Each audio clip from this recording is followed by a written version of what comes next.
factories are doubling up and tripling up where they make the Patriots and other really, you could say, defense and offensive weapons. The wages for blue-collar workers are now rising at the fastest rate in 60 years, which is so important to all of us around this table. The average American worker has already seen a $500 wage increase this year, and there's no inflation because there's been decreases, tremendous decreases with, thanks to Doug and Chris and some of the people, the great job they've done with energy. Thank you very much. And Chris, thank you very much. I see you down close to $60 a barrel, and you'll be breaking that pretty soon. And that has a huge impact. So we have groceries are down. Energy is way down. Energy is way down. It was $4 and $5 for a gallon of gas. Think of that for gasoline. And now it's probably $2.25. There are some places it's $2. It broke $2 in a couple of locations in the South. In places like California where they charge such high taxes, it's higher, but it's still much lower than what it was a year ago. So down, groceries are way down, eggs are way down. Thank you very much, Madam Secretary. You've done a great job. Appreciate it. When we came in, the eggs were through the roof. They were 4 times higher than they've ever been. And my first question from you people, well, what are you going to do with eggs? I said, what's the problem with eggs? That was caused by Biden, or whoever was operating the auto pen actually caused it, I guess, because I don't think he knew too much about eggs. Factories are booming compared to before I took office. Domestic auto production is going to be, it's going to be so thrilling in 2 years when you see the numbers, because they're building plants all over the country. They're all coming in because of tariffs. They don't want to build, they don't want to pay the tariffs. And if they build their plant here, they don't pay the tariffs. And they're pouring into our country, and you know about AI and you know about but the auto plants, you know, that's the good old-fashioned stuff that I love. The auto plants are pouring into the United States of America. They're coming from Mexico, they're coming from Canada, and they're coming from Europe, all over Europe. And it's been pretty amazing. So factories are booming. And when they actually open, you know, right now they're booming in terms of construction. This is something given to me by Mark Zuckerberg. And you'll see this is AI now. These are, I never understood. I said, well, you know, because I built shopping centers, and for $50 million, you can build a very nice shopping center. So I never understood when they said $50 billion for a plant. I said, what the hell kind of a plant is that? But when you look at this, you understand why it's 50 billion. So this is one he's building in Louisiana. That's Meta, Facebook, as people understand it to be. But look at that. That's the size of Manhattan. So that's superimposed over the island of Manhattan. It takes up a big part of Manhattan. I think they say 81% of Manhattan. So these are big things, and they're going up. A lot of them are going up now. I don't know that big. Actually, Mark is building 4 of them, and others are building similar places.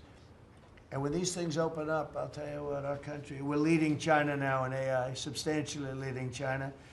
And the reason is because we're letting them build their own electrical facilities. We would need double the energy that if you take all of the electricity that we produce right now in this country, you'd have to multiply it times 2 or maybe 3 times. So 3 times more than we have right now for everything, to operate your toaster and everything else, okay? 3 times more. And the way we are able to succeed, because China goes out and builds these massive plants. They're right now building 58 coal, in this case, almost all coal-fired plants. And coal is back with this country too, by the way. You know, there's a reason they use it, because it's good. It works for them. And we call it clean coal. We don't call it coal. We call it clean, even very clean coal. But we have coal going up. We have nuclear going up. Nuclear is very much in vogue now. It's safe and inexpensive and great. We don't allow windmills. We're not allowing any windmills to go up. I mean, unless there's a legal situation where somebody committed to it a long time ago, we don't allow windmills. And we don't want the solar panels that I was speaking with the secretary about, because they take up, you know, thousands of acres of our farmland. You see these big, ugly patches. of black plastic that comes from China. And the solar is, I like solar in some ways, but for firing up your big plants, it doesn't work. It's very unstable, but it really takes up your farm. The farmers are saying, they're building these massive blotches in the middle of the fields all over the country. It's so crazy. It's so crazy. So we're not heavy into that at all. And windmills, we're just not going to allow them. They're ruining our country. They're ruining everyone. If you look at, I hate to mention countries, but you look at the UK, what's happened at UK, they have energy costs have gone through the roof. It's because of wind. They want to do everything, close up the northern parts of the country. They have oil that's tremendous, and they closed it up, and they've been building windmills all over the place. And I tell them, you're my friends, but man, you're gonna have a bad awakening very soon. It's gonna be very bad. They're ugly. They don't work. They kill your birds. They're bad for the environment. And if you look at them from a house, your house is worth less than 50%. So I'm trying to have people learn about wind real fast, and I think I've done a good job, but not good enough because some countries are still trying, and they're destroying themselves. Those are countries that are really destroying themselves. I hope they get back to fossil fuel, because right now, Chris, whether we like it or not, fossil fuel is the thing that works, and then you can add nuclear with it and other things, but fossil fuel is what works if we're going to fire up those big monster factories. But if you look at comparing everything before I took office, domestic auto production is up 18,000 cars a month. And we haven't even started yet because a lot of these plants aren't built. It's up 18,000 because Ford, General Motors, and a couple of others, Stellantis, they're taking their existing plants and they're, as quickly as they can, they're adding on to them. So when their plants open, because they're building big, modern, beautiful auto plants, but think of that, we're up 18,000 cars a month, and essentially all they've done is try and utilize their space correctly as their big plants open up. It's going to be, I hope they remember that it was this way. I hope this table gets a lot of the credit for what's happening. It gets all of the credit, because this would have never happened. We were going out of business in every way. We were losing. All the car plants were leaving this country. Now they're all coming back in, and they are coming from Canada. And they are coming from Mexico, but they're coming from Germany, they're coming from all over the world. Domestic steel production is up by 100,000 tons of steel a week. We have a 50% tariff on steel, aluminum, and various other things. Copper just got brought into the picture, and that means people are gonna wanna make steel here. We just made a deal with US Steel, as you know. We have an outside company come in, spend $17 billion on building new plants, new everything. It's great, and it stays right here in America. So we're doing amazingly well on steel, and domestic oil production is up by more than 300,000 barrels a day. That's a lot of barrels, and you're going to be talking about that in a second, I think, Chris and Doug. These two people have done a fantastic job, and we have the oil price down to about $62 a barrel. So just so you understand, because a lot of you like to talk about costs and prices, but I watch so much fake information. Product costs are down. Energy is way down. Energy brings things down. With energy, that's what happened with Biden. He stopped our program, and then he went back to it when he realized that it looked like you're going to be paying numbers that nobody's ever seen, like $7 a gallon. You're going to pay $7 a gallon. They were up to $7.50. So then he immediately went back to the Trump plan that they terminated, but it was too late for them. It was too late. They blew it. They had a great thing going. I gave them something great, and they blew it. Since the inauguration, we've created over 500,000 new private jobs, and if you notice, when the numbers come out, government jobs are going down and private jobs are coming up, and that's what really fuels the country. It's easy to hire people and pay them for doing something that maybe is not very productive, but government jobs are down, actually substantially down, and private jobs are way up, and these are the jobs that make money, create a better life. Meanwhile, we've reduced the number of federal bureaucrats by 84,000. So we got rid of 84,000, and I think the job numbers, you're going to see the new job numbers are going to be through the roof because of all of the different businesses that are moving into our country. And not just production businesses, autos and AI, but any business you can think of. In the world of furniture, as an example, North Carolina, I went there many times when I built a lot of hotels and things, and I'd go to North Carolina, I'd buy the greatest, they were the greatest, most talented people. And then China came along and took all of those jobs away. If they would have tariffed them, China wouldn't have taken any of the jobs. We had presidents that, honestly, and I like some of them, but they didn't know what the hell they were doing from a business standpoint, from running the country. And North Carolina, the most talented woodworkers that you've ever seen. I'd be there and I'd watch them. I'd say, I'd like to have a rail on that chair. Maybe, can you fancy it up a little bit? How about this, sir? And they'd hand me a thing. It was like they were artists. They were unbelievable. And that business was stolen from us by others, not only China, but by others. All of a sudden, you're ordering your furniture from China. It was not even close to being as good, but they couldn't compete with it. If we would have said it costs 100% or 200% tariff, you wouldn't have lost one job. It's so sad. But we're going to rebuild North Carolina furniture and other places, South Carolina too, to a lesser extent. They make furniture. But furniture, we're going to put a very substantial tariff on. We've already announced it. It'll be done pretty quickly. And when that happens, everyone's going to start. I just tell you, North Carolina, go out and start getting the grandchildren and the children, start teaching them, because some of those incredible artists that I knew as young people, they're older people now, but they still have the talent and they have time left, but they're going to be teaching their sons and their daughters and their grandchildren, and it's going to be a beautiful thing to see. It's going to happen like magic. It's going to happen without question. It's not like, gee, I hope it happens. It's going to happen. The results of Ford that just announced it's going to create 4,000 new jobs, American jobs. Hyundai, 14,000 jobs. General Motors is moving production of the Chevy Blazer and Equinox from Mexico back to the United States where it belongs.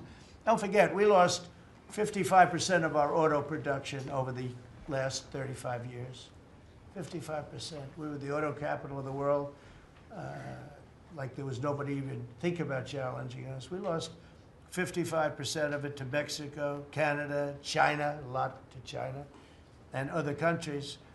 And it's all coming back. We will be bigger. A couple of years, we'll be bigger than we ever were. We'll be more dominant. We'll be bigger. We make great product, too. We're starting to make really great product. We're going to be bigger than we ever were. We're going to be at the level that it was when we were the only one that really, we sold to the world. And we're going to be back selling to ourselves and other parts of the world. It's not going to be the same, but it's going to be equally as important as it was in the heyday 30 years ago. But we lost more than 50% of the automaking capacity. In fact, the unions, the auto unions, as you know, the top guy didn't know me, didn't like me, and now he likes me. He says, man, I can't believe what Trump has done.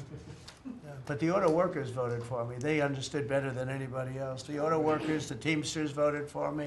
Teamsters are great. They all voted for me. No Republican has ever gotten the support of the Teamsters and the auto workers. And now the head of the auto workers, I mean, it's so amazing. I watch them on television there. They can't even believe what happened. And I told them all what was going to happen. We secured new market access for American agricultural exports all over the world. Our secretary is doing a great job. Thank you, Brooke. And we have negotiated historic trade deals with the United Kingdom, China, Indonesia, Vietnam, the Philippines, Japan, South Korea, who was here yesterday, and the European Union. Foreign nations are now paying hundreds of billions of dollars straight into our treasury, and numbers that nobody's ever seen before. As you know, we made trade deals with a lot of countries, and many of those countries, just to be able to sit at the table, are paying us hundreds of billions of dollars. We made a trade deal with the European Union. They were rough on us for a long time, and now we have a very good deal. We made that with them. Trillions of dollars is coming into our country. Trillions. Far beyond billions, trillions of dollars. Wouldn't you say, Scott? Yes, sir. And in a short period of time. They have to buy $750 billion worth of our energy product. Energy is great. We have more than anybody else, so we're using it.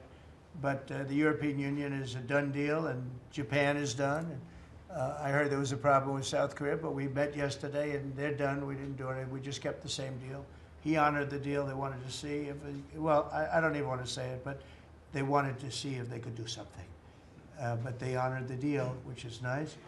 And we cut the previous record-setting trade deficit, I hear just came out. We cut it in half already. We haven't even said, we've only been here really for a few months because, you know, it takes you a little while to fix up the Oval Office and do those things.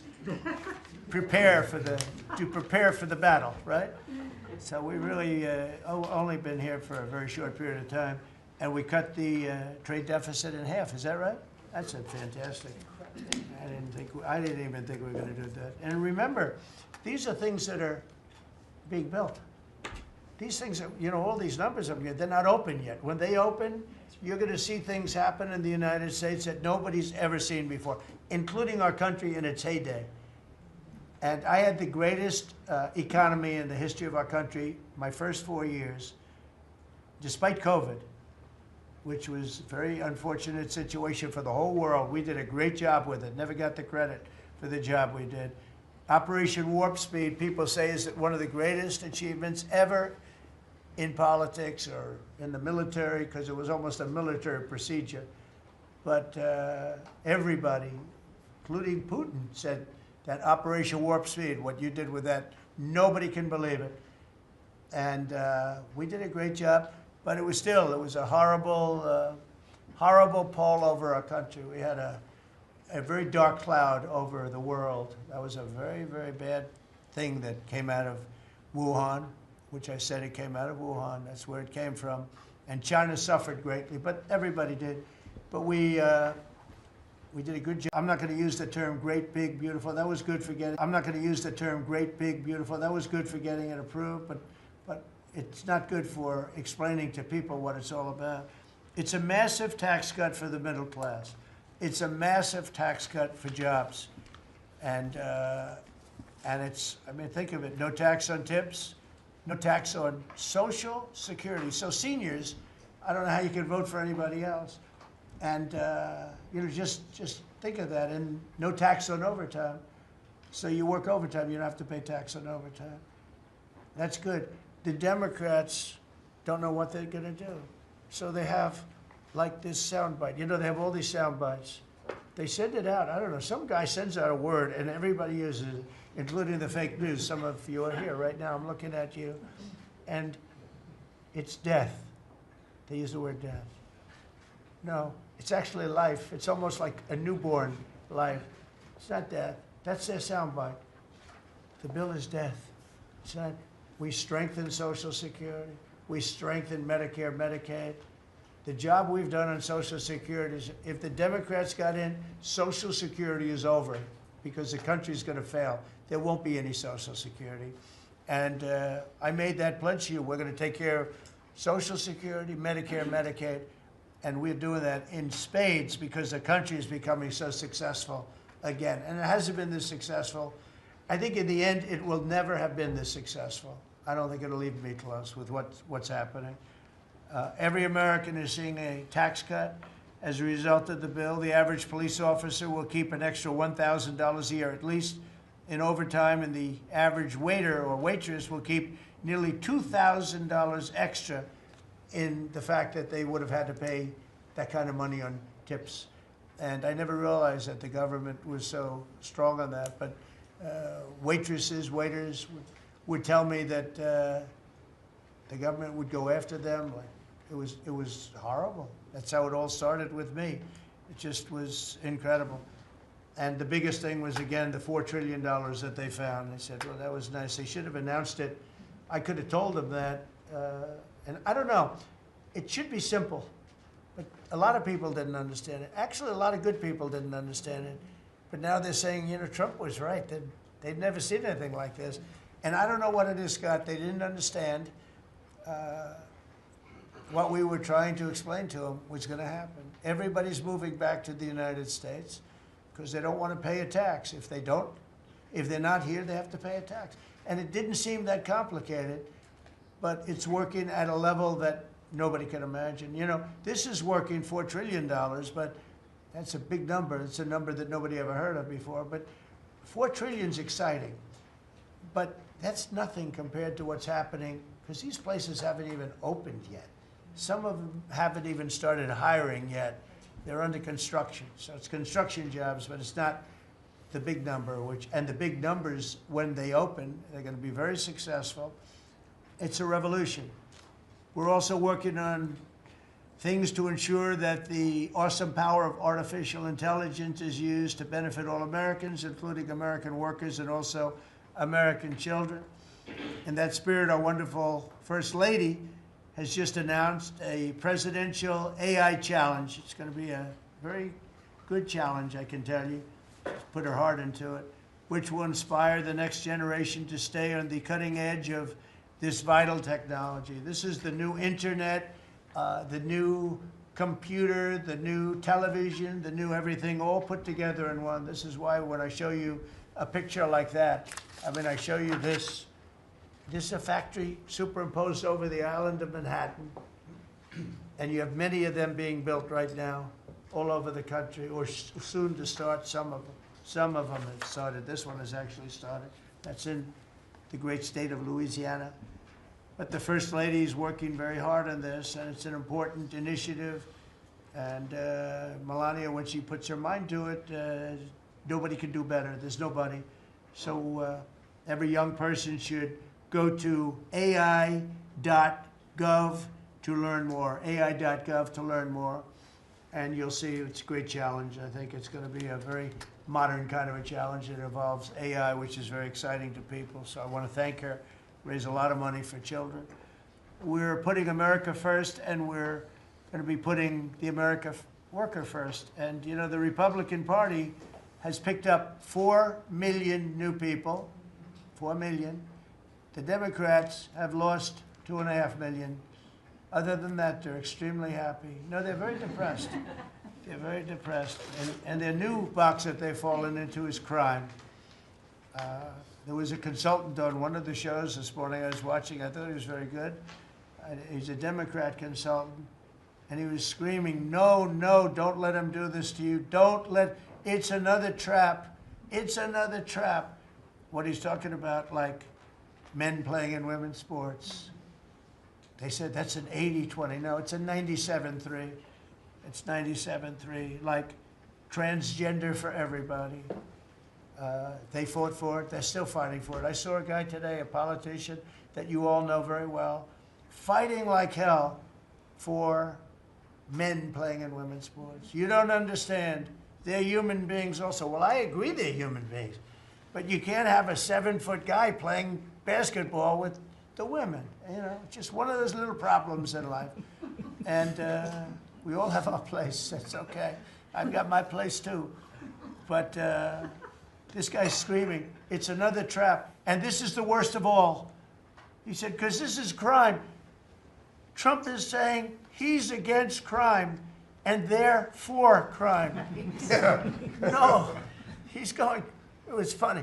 No, it's a trap. Don't do it. And then I saw this poor, stupid Chuck Schumer, the guy. He looks like he's aged 100 years. And I don't like getting into looks. You know, looks don't mean anything, right? When you're in politics, looks don't matter.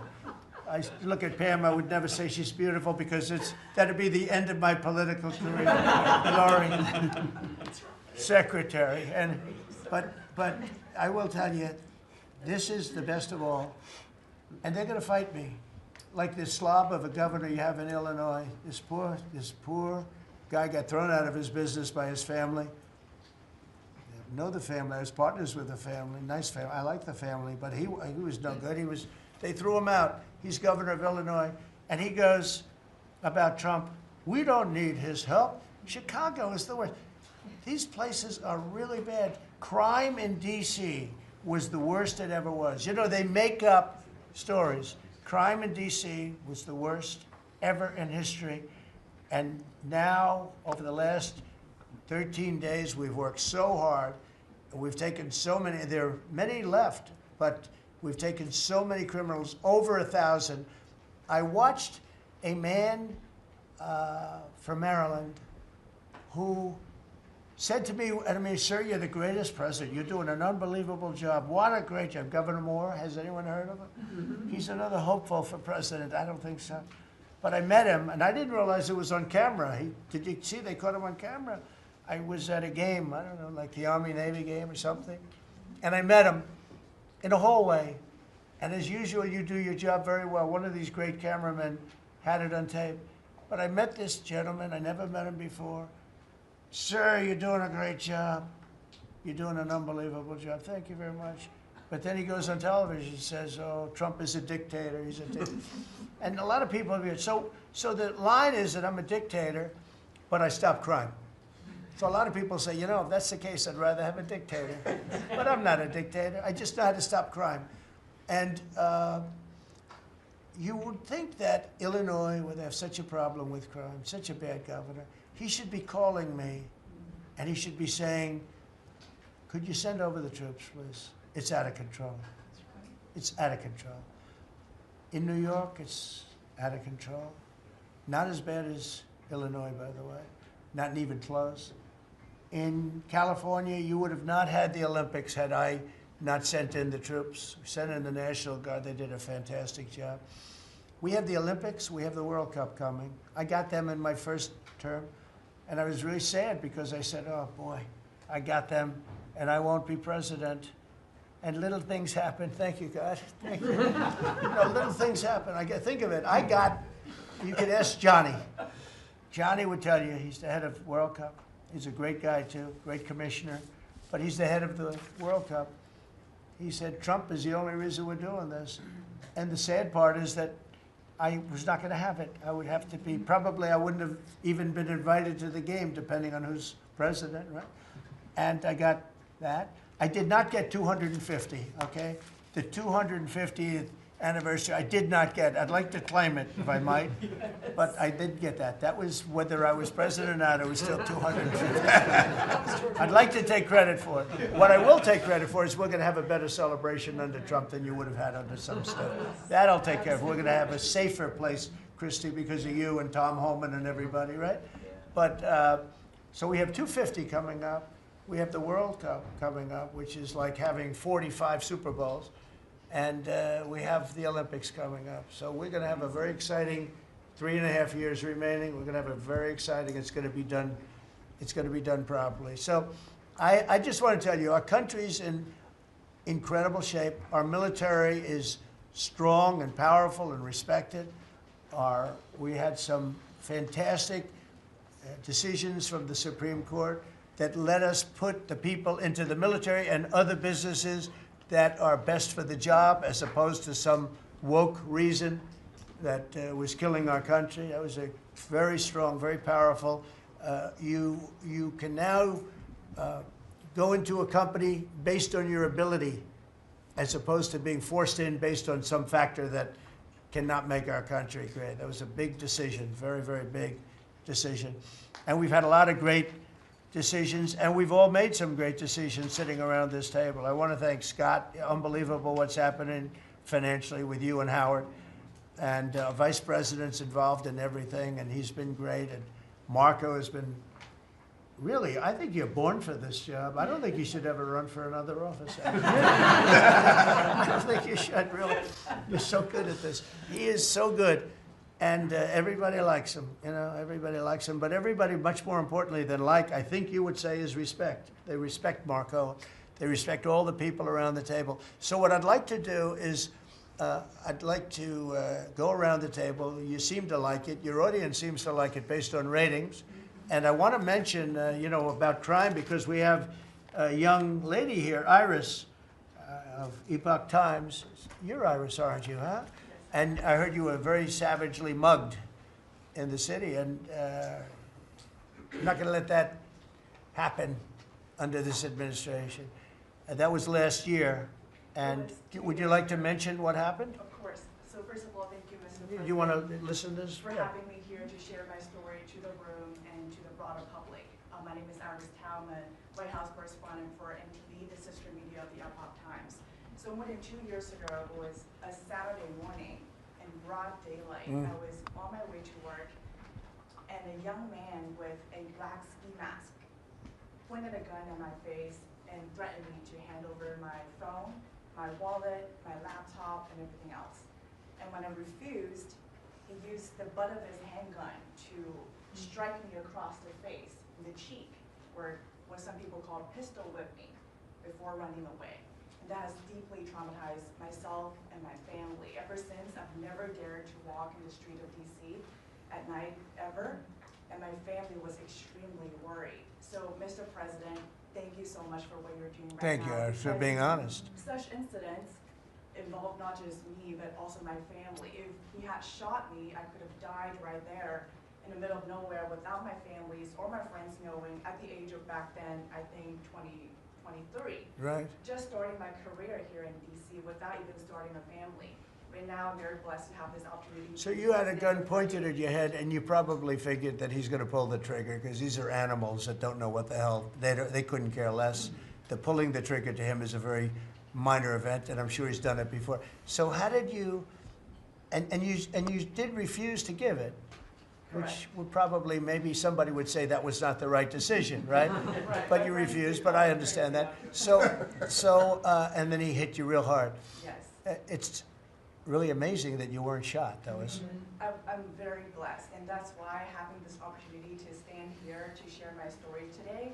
One, I'm very grateful for God for allowing me to still survive to this day, but also to Mr. President. Thank you for now making DC safer. Thank you very much. For us, for our families, for my parents, on my behalf of my parents, and now my baby on the way. Thank you so much.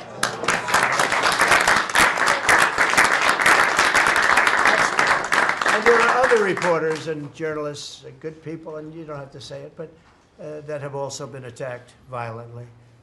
And not violently, too, pretty badly. But, and I bet you see a big difference in the streets right now.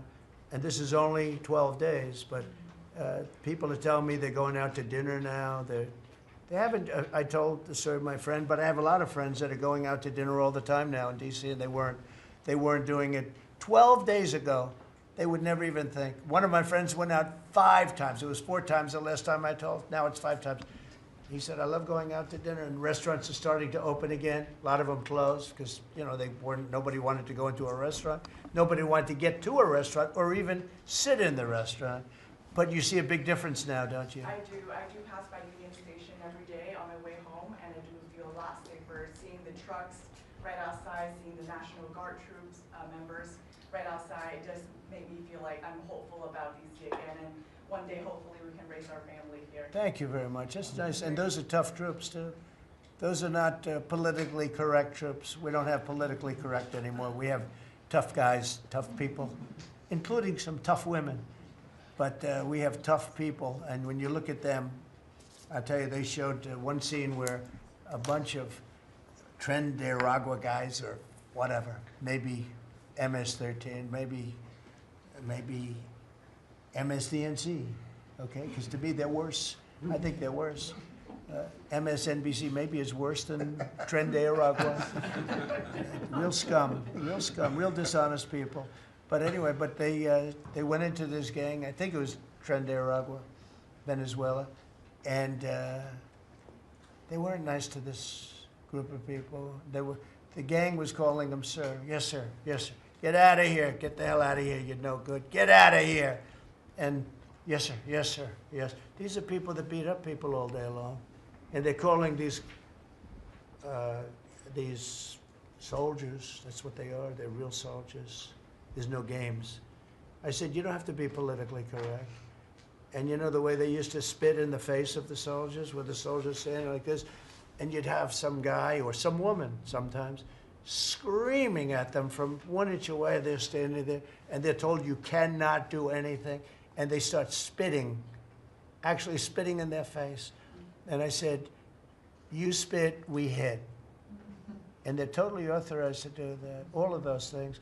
But your story is great, and there are other stories here, but they don't have to tell them. But some people are ashamed to tell them. They don't want to tell them. But it was like a jungle, and it's not a jungle anymore. And it's going to get so good that This will be the safest capital there is. It'll be one of the safest places in our nation, anywhere. And right now, it's one of the most unsafe places, but not now. 12 days ago, it was the most unsafe place in our nation. And they have to stop issuing false crime numbers because, I mean, I heard the mayor, and I like the mayor, you know, fine. I don't care if I like her or not. If she did her job, I wish she were a horrible person who did her job. But she's probably nice, I guess. I don't care. I want her to do a job. But they issue false numbers. She said, crime is down, you know, before we got, now they can say crime is down. Crime is very much down. But what they did is they issue numbers. It's the best in 30 years. Not the best. It's the worst. It's the worst. It's much worse. And they gave phony numbers. And then they fired the man who didn't want to write the phony numbers. He got fired. And I guess that whole situation's under investigation because it's a very important thing, Pam. I mean, if they're going to give these phony numbers, it's a false feeling that you get crime, you have to do something about it. And you can't go around saying, oh, Washington, D.C. safe if it's not. It's going to be very safe very soon. It's very safe right now. You're going to go out, have dinner. People are going out all over the place. They're walking. I have people that work in government, strong, tough cookies. They can take care of themselves. But it doesn't help to have big, strong muscles. And I work out. If a guy's over there with a gun shooting you in your face, you can be the strongest guy in the world. A guy has a gun, shoots you in the face. It doesn't matter how much you've worked out, how many weights you've lifted, how hard you work. And so we have the toughest guys and we have the best guys. And I'm willing to go to Chicago, which is a big trouble, but we have a governor that refuses to admit he has problems, huge problems. Baltimore, Wes Moore was telling me I want to walk with the president. Well, I said, I want to walk with you too someday, but first you got to clean up your crime because I'm not walking in Baltimore right now. Baltimore is a hellhole. And this guy, I don't even think he knows it. He's another candidate for president. Between him and Newsom, you got some real beauties, I'll tell you. But if we didn't go into Los Angeles, you wouldn't have the Olympics, in my opinion. You wouldn't have the Olympics. We went in, and the sheriff, the boss, said, thank God they're here. You could see his tape. He said, we were not able to control what was happening. That was the sheriff. And he said it loud and clear. And you know, they're suing us for going in and cleaning up crime. And yet their own sheriff said, on the first or second night, he said, we could have never handled. That was going to be, you were not going to have the Olympics or the World Cup, because that would be, there wouldn't be anything left. They shouldn't have lost 25,000 houses. The water was turned off from the Pacific Northwest. And I was after them in my first administration, turn on the water, turn it on. Nobody could have believed this could have happened. But they had no water in the fire hydrants. They had no water in the sprinkler systems that people put up in their ceilings. There was no water. And yet we have tremendous amounts of water. They send it all into the Pacific Ocean, trying to protect a certain little fish that's not doing well because it doesn't do well without water either. And it shouldn't be protected because it shouldn't be a protected species. But I think that's actually just an excuse. I actually think these people are sick. There's something wrong. So we send hundreds of millions of gallons of water a day into the Pacific Ocean. They turn a valve, and the valve heads out, and we turn the valve back. I actually had to do it using force. We turned the valve back, and now they have water, but not as much as they should have, because they should, and I'm telling Gavin Newsom by this conversation right now, turn the rest of the water on. Turn it on. So things are done that are so sad in this country. Lack of common sense. I like to say the Republican Party is the party with common sense. We're smart, we're sharp, we're this, that. They're smart, but they're radical left people. And they can't help it. They're very smart, but they're radical left, and they're destroying our country, but they're not going to destroy it anymore. So we picked up millions of people in the Republican Party. They lost millions of people. And I think we're going to do very well in the midterms. And I just want to say one other thing, and that's medicine. The cost of medicine all over the world is much cheaper than the United States because for years the world pushed us around, including our friends. And you go to Germany, you go to England, you go to different places, and you go to a store, and it's sometimes 10% of what we pay in the United States because they said, nope, we're not paying any more. You charge the United States. This went on for 25, 30 years. And I invoked favored nations. I said, I want to pay the same as they're paying. And Bobby Kennedy is doing a good job, and Dr. Oz is doing a good job. And I asked them, I mean, other than the basics that they're doing on autism and other things, which we got to solve that problem because it's crazy what's happening, it's out of hand. But this is the most important thing that can be done is favored nations, Bobby. And we're not talking about a 25% cut or 50. We're talking about a 1,500% cut because people go to Europe to buy drugs and they come back with drugs, prescription drugs, normal, not, I don't mean the bad drugs, I mean prescription drugs, because you can buy them for 10%, 15%, 20% of what. So they're going to go up in price. And I told the countries, and I get along good with all of them. I mean, you could ask I get along good with all of them. But I said, you know, I told them, I said, you're going to go up a little bit because it's the world. It's the world. So more people in the world than we have. We're going to go down a lot, and they're going to go up a little. And it's called equalization. We're going to have equalization. So we pay the same price as the lowest drug sold anywhere in the world. And I think, Bobby, that's going to happen pretty soon. The companies are ready for it. They had to go for years. I was with a very great gentleman from Eli Lilly. I think he's an incredible executive. I mean, I'll mention the company and I'll mention him because we had this argument my first term, and then we had it in my second term. In my second term, I wouldn't stop until I won the point, and he threw up his hands. He says, you're right, I can no longer defend it. I can no longer defend that a pill that's made by Johnson & Johnson in a factory, in the same factory in the United States versus a place in Europe or other places, including Canada, by the way, you could buy it for 10% or 15% or 20%, the cost of what we're paying, where we'd pay 5, 6, 7 times more money. He said, it's the hardest part of my job, defending that. I'm not going to do it anymore. I'm saying that we have to get down to business. And that's a great company. He's done a great job, and I appreciated it. And it really broke the ice because they were saying, well, we have to do research and development. Well, you have to do it for Germany and all these other countries, too. Well, they think the United States should bear it. I mean, I heard this stuff and I finally said, it's over. Now, you have to have somebody that can get these countries to do it. I told them, if you don't do it, we're going to charge you a 25% tariff on everything you send into our country. That's much more money than what we're talking about. Then we have to get the drug companies to do it, and they'll do it because we have tremendous power over the drug companies, too.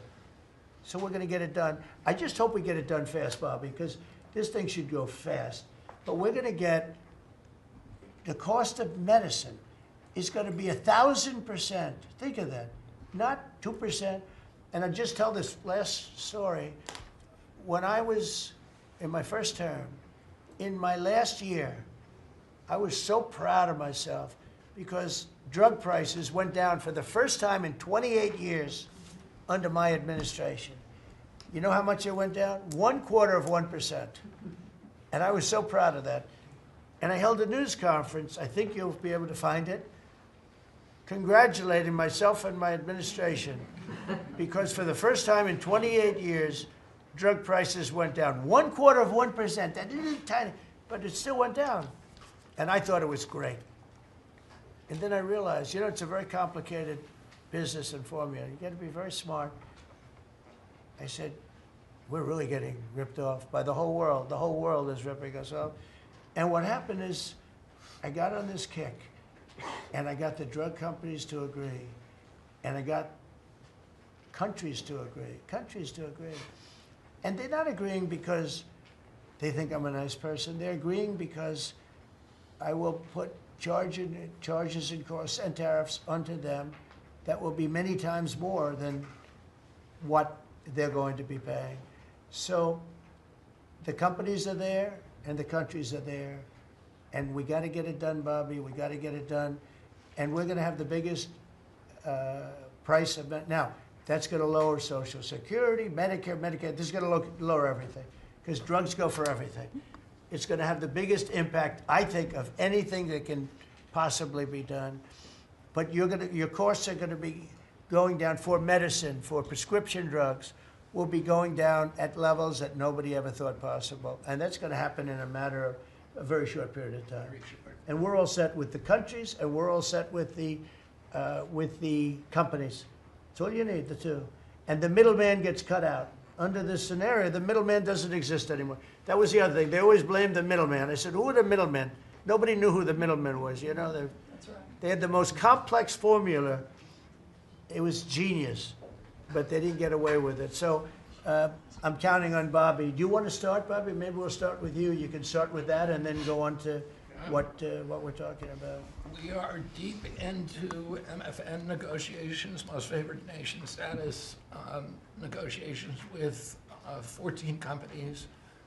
Howard Lutnick is a breath of fresh air, and I think he's going to help us get across the finish line with the leverage that we have from tariffs. They're smart. Don't let them get away with it, Howard. Well, the combination of Bobby's MFN and the 232 pharmaceuticals, which we launched together, Right. when you put those two together, it really gives Bobby the tools to go execute your plan. So I'm supporting Bobby as he executes his plan. Good. Right? Yes.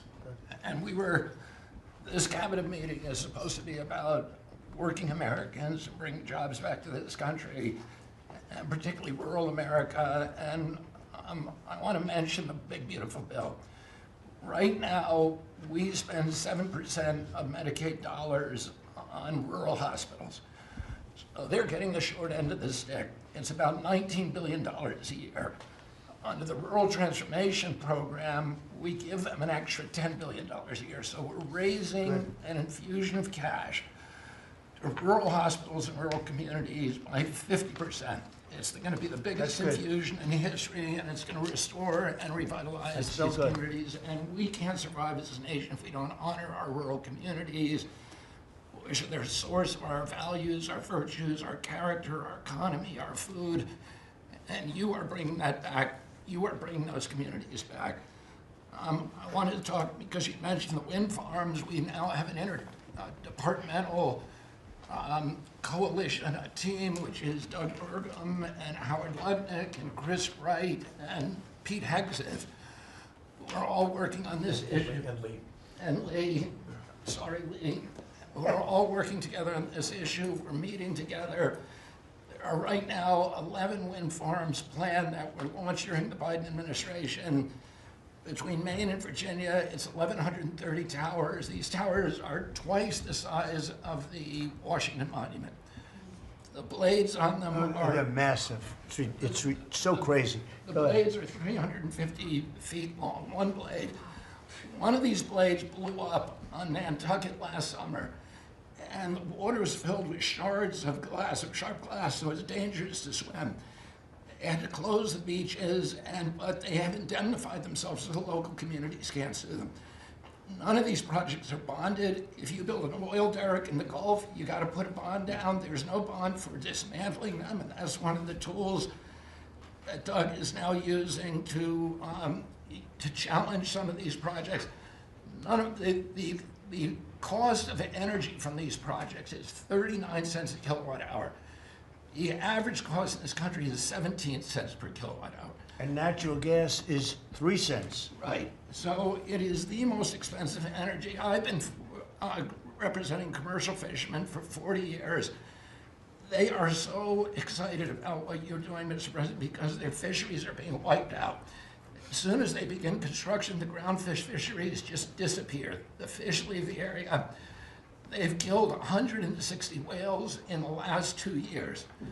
So they're wiping out the whale population, the Atlantic whale population, the big whales, the minkies, the gray whale, or the humpback whales, the right whales. And you are going to save the whales on the East Coast because of this. You're going to save these economies that are based upon commercial fishing. I'll say one other thing about fishing. We are now, the South Asian nations are now dumping shrimp on our country. The shrimp is heavily contaminated. We just stopped a shipment that was contaminated with cesium-157, which is radioactive. They're farming these shrimps, and they use bactericides and antibiotics and all kinds of chemicals, and the shrimp are so contaminated that the European nations won't take them, so they're dumping them all here, and they're putting out of business. We have the most sustainable, highly regulated fishery in the world. What our fishermen do is a good thing. And all of the trawlers in the Gulf and Alaska are being shut down because we're getting shrimp dumped here. So we have now increased FDA inspections of shrimp to make sure that Americans are not buying and eating contaminated shrimp and putting our shrimpers out of business.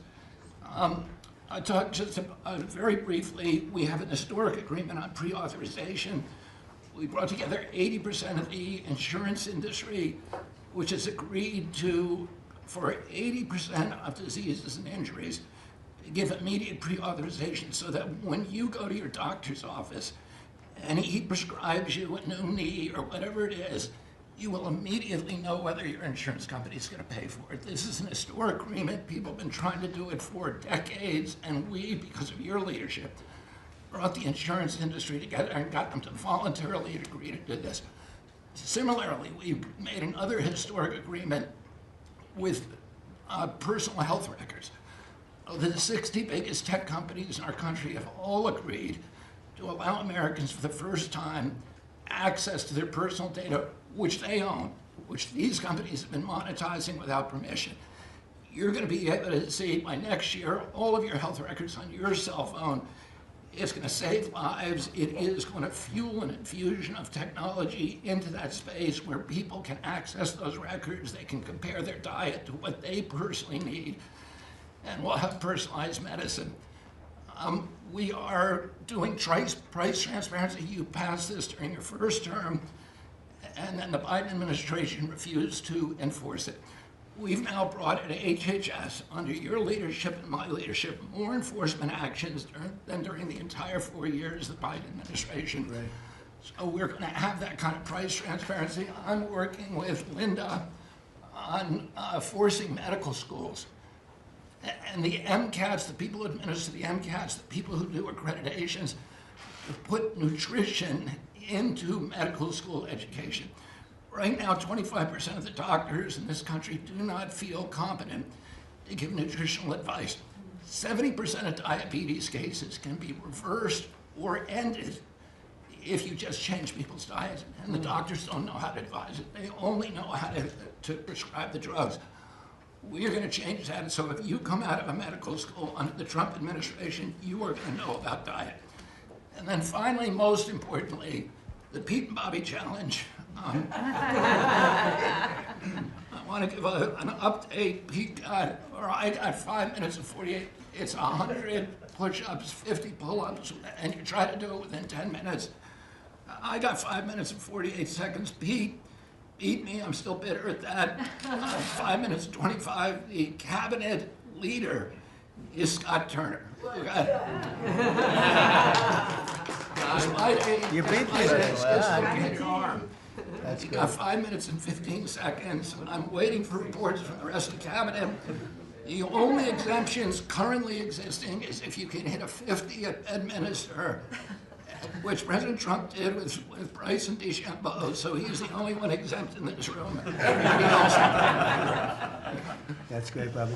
Bobby, autism, if I could just, I don't want to go too long because we have a lot of people, but the autism is such a tremendous horror show, what's happening in our country and some other countries, but mostly our country. How are you doing on that? We are doing very well. We will have announcements as promised in September.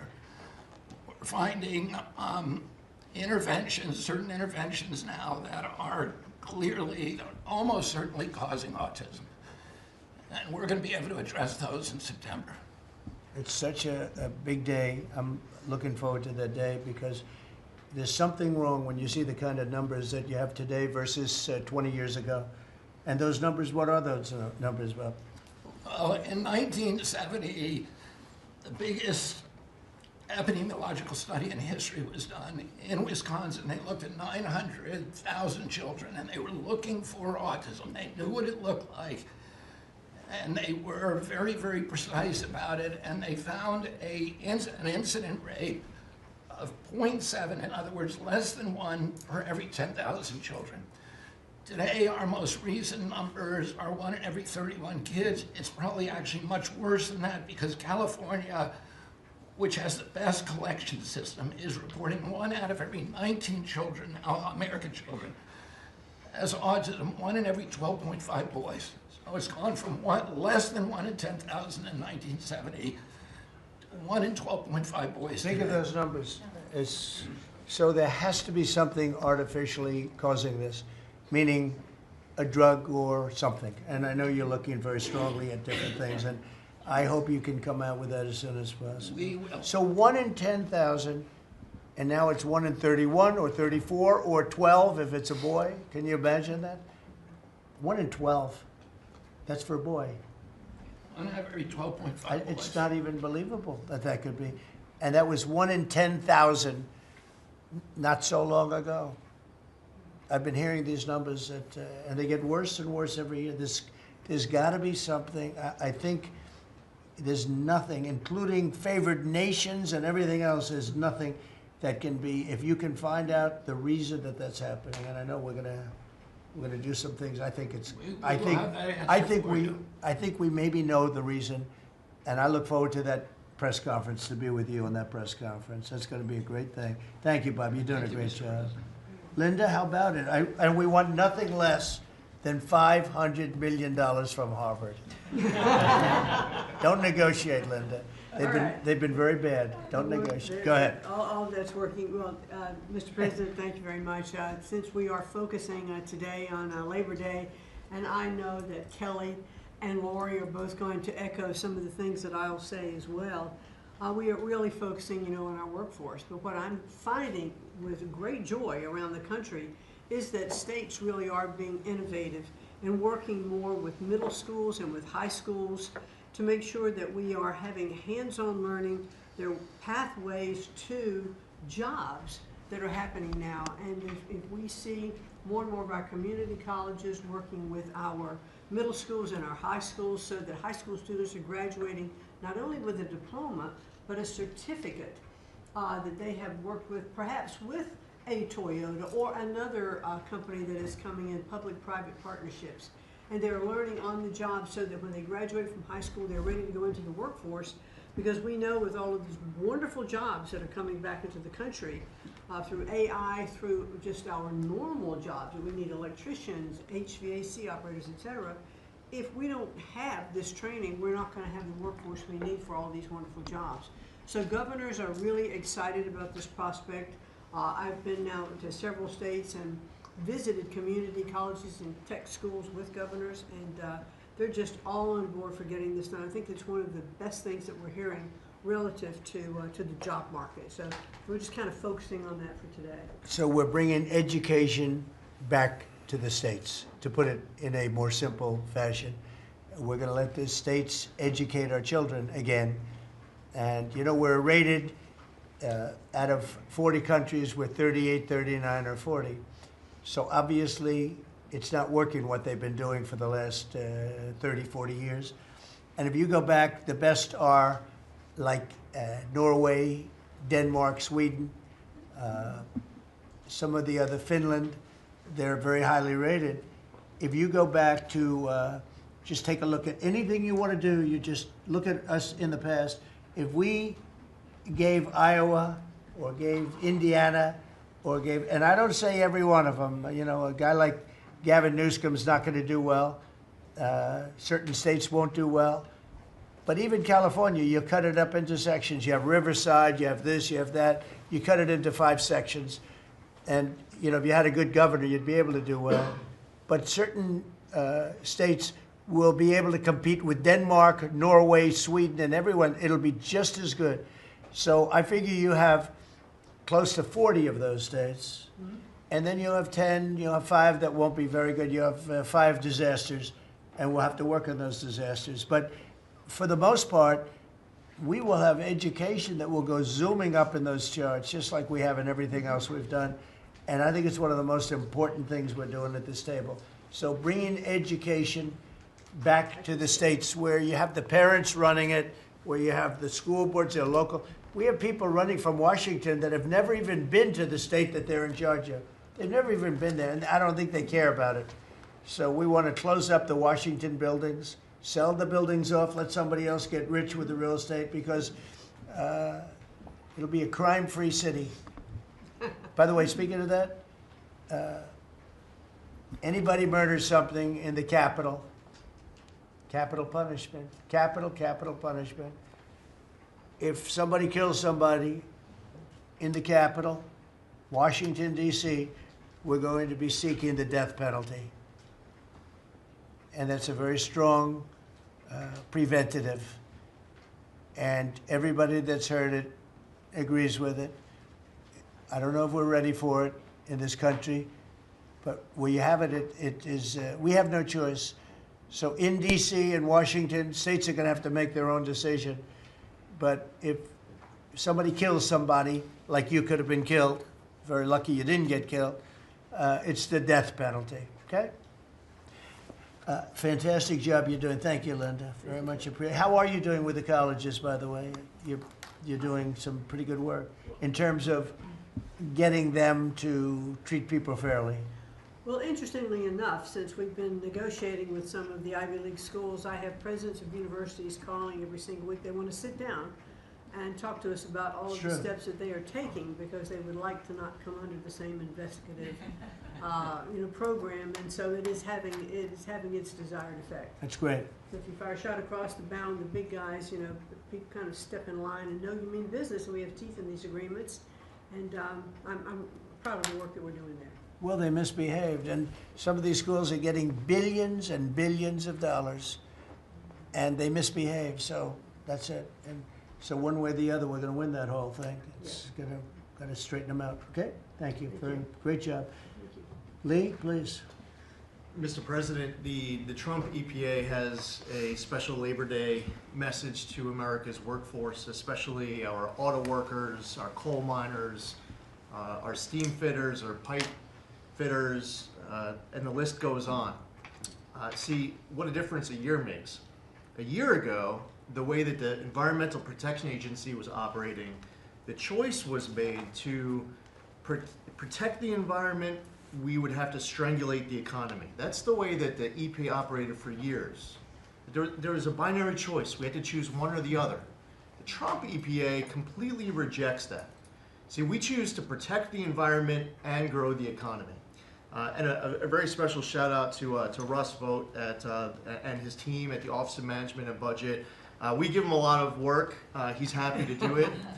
Dozens of different deregulatory actions. We just announced a proposed rescission of the 2009 Obama EPA endangerment finding, all of the light, medium, and heavy-duty vehicle regulations that followed. It is the single largest deregulatory action in the history of the United States government. And when you add up the dozens of different actions that we have announced and that we're working through, in one agency in 1 year, we'll do more deregulation than entire federal governments have done across all agencies, across entire presidencies. And what we are accomplishing would not be possible if not for the support of the rest of this team you've assembled around this table. The well-oiled, well-wired machine at the White House, led by Susie Wiles, and the DCOSP, the policy shop, led by Stephen Miller, they have been amazing to work with. I was just in Iowa with Administrator Loeffler, who made an announcement with Secretary Rollins to reverse the deratement on diesel exhaust fluid systems. Mr. President, you said you wanted water flowing faster. Working with the Secretary of Energy, we've done our part to do that, to get gas cans flowing faster, to stop that annoying start-stop feature in vehicles. See, people out there might say, well, why are you focused on all of these little things? If it's little to you, it doesn't mean that it's not a very big deal for millions of other Americans. The charge was clear when you called me in November and you asked me to do this job. Clean air, land, and water for all Americans. Unleash energy dominance. Advance cooperative federalism, permitting reform, make America the AI capital of the world, bring back American auto jobs, What we are accomplishing now, again, wouldn't be possible if not for your leadership. I'm grateful to the American people for electing you and our amazing Vice President. I was just in Mexico City announcing and signing on behalf of the Trump administration an agreement with Mexico for a permanent solution for the Tijuana River sewage crisis, which you have been so outspoken and passionate about in our conversations. It would not be possible if not for Secretary Rubio, Deputy Secretary Landau, U.S. Ambassador to Mexico Johnson. The team at the State Department has been incredible. The work with the NEDC on permitting, to be able to get new pipelines built, to get new factories started. The list, it's amazing. So, you know, somebody out there might not realize the relationship between the Environmental Protection Agency and the Department of Defense. The amount of work with Secretary Hegseth and the Army Corps, from responding to the LA wildfires, to getting more water flowing in California, which is also something that Secretary Burgum is involved with, to helping the farmers, the ranchers and landowners to revise the waters of the United States definition so they don't have to go hire an attorney or a consultant to tell them whether or not a water on their property is subject to federal regulation. Thank you for putting this entire team together. It's an honor to be at the Trump EPA, where we choose to both protect the environment and grow the economy. It's a very happy Labor Day for America's workforce. And Lee, in Los Angeles, if you could, because of the fires, Lee was there, and as you know, we have very strict federal rules having to do with the rebuilding of those houses. And Lee was able to get the approvals done for everybody immediately. It was so fast, nobody could believe it. And the mayor and the governor still haven't gotten their approvals. And they're going to have riots out there for that reason. These are great homeowners. They want to build a house. They can't get approved because you have the mayor, Bass, who has no idea what she's doing. And you have a governor who is just such a bad governor. And the people are unable to build their house. The toughest permit to get was the federal permit by far. And yet he got them all in a short period of time after the fire. How long did it take? Well, Mr. President, you came in, signed an executive order, and told the EPA that we had less than 30 days to complete our hazardous material removal, which the initial response, once all of our heart rates went down a bit, was just to figure out how to get it done. We got it done in just less than 30 days. The Army Corps of Engineers then comes in for the debris removal. The federal government, in clearing over 13,000 properties that were destroyed because of these wildfires. We've got to the point today where property owners all across Los Angeles, they're grateful to the Trump administration. They're happy that we did our part, but they are desperate to rebuild.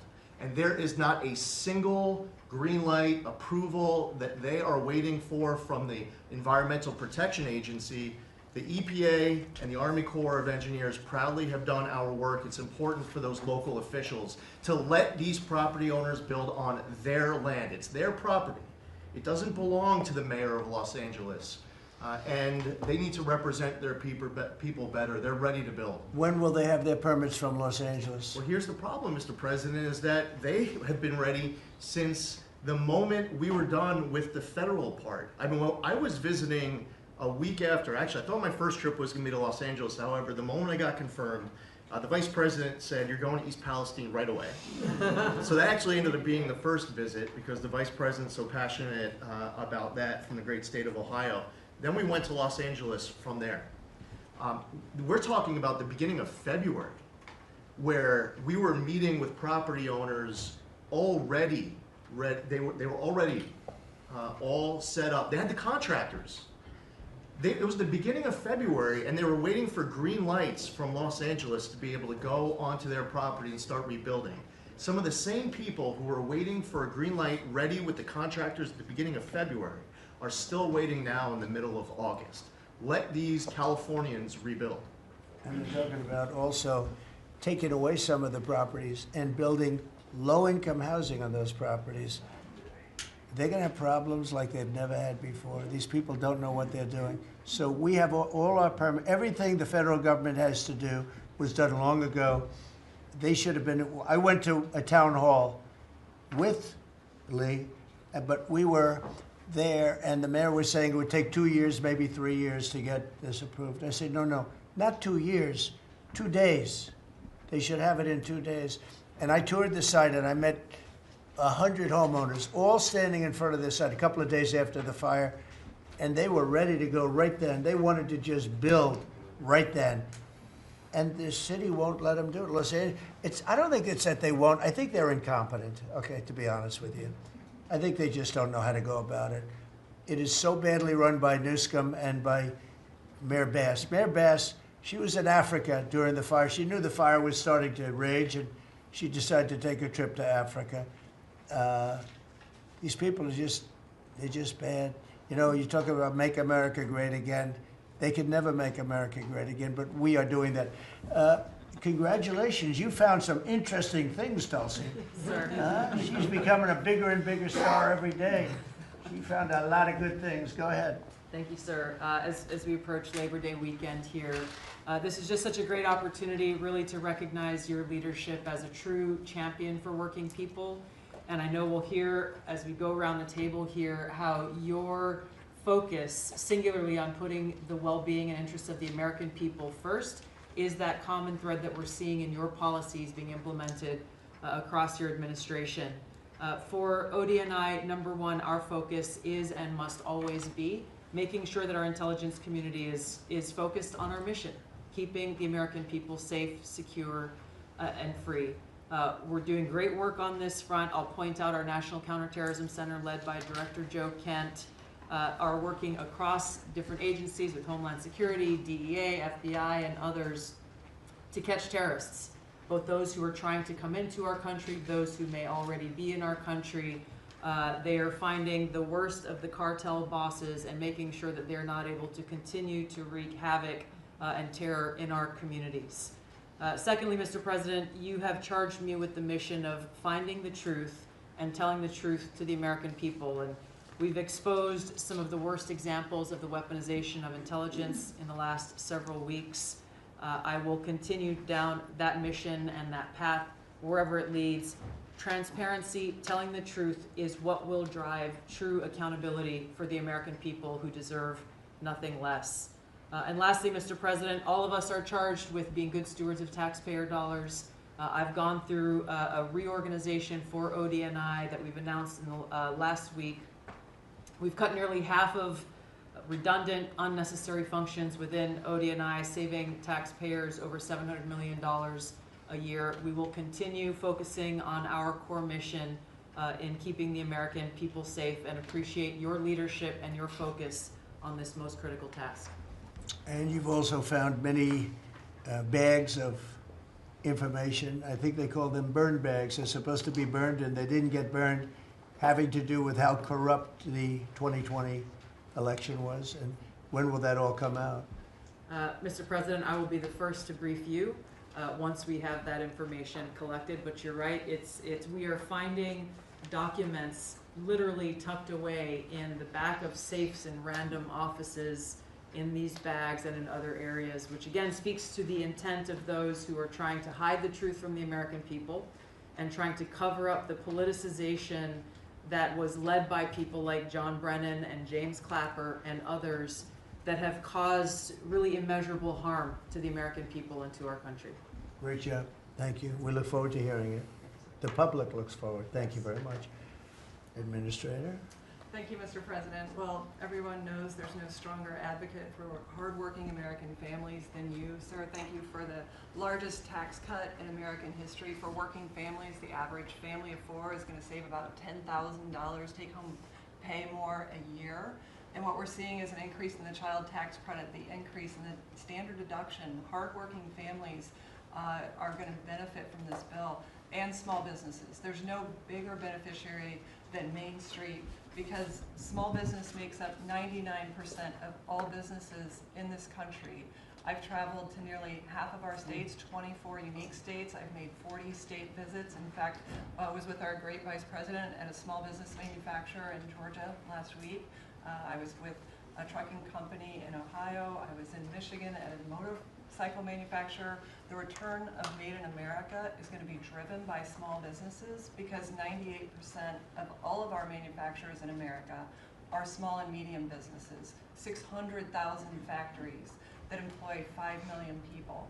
And as Secretary McMahon mentioned, this work-based learning that is going on in professional and trade schools is real. I've visited them from Utah to Maine to Georgia and seen this revolution in education happening.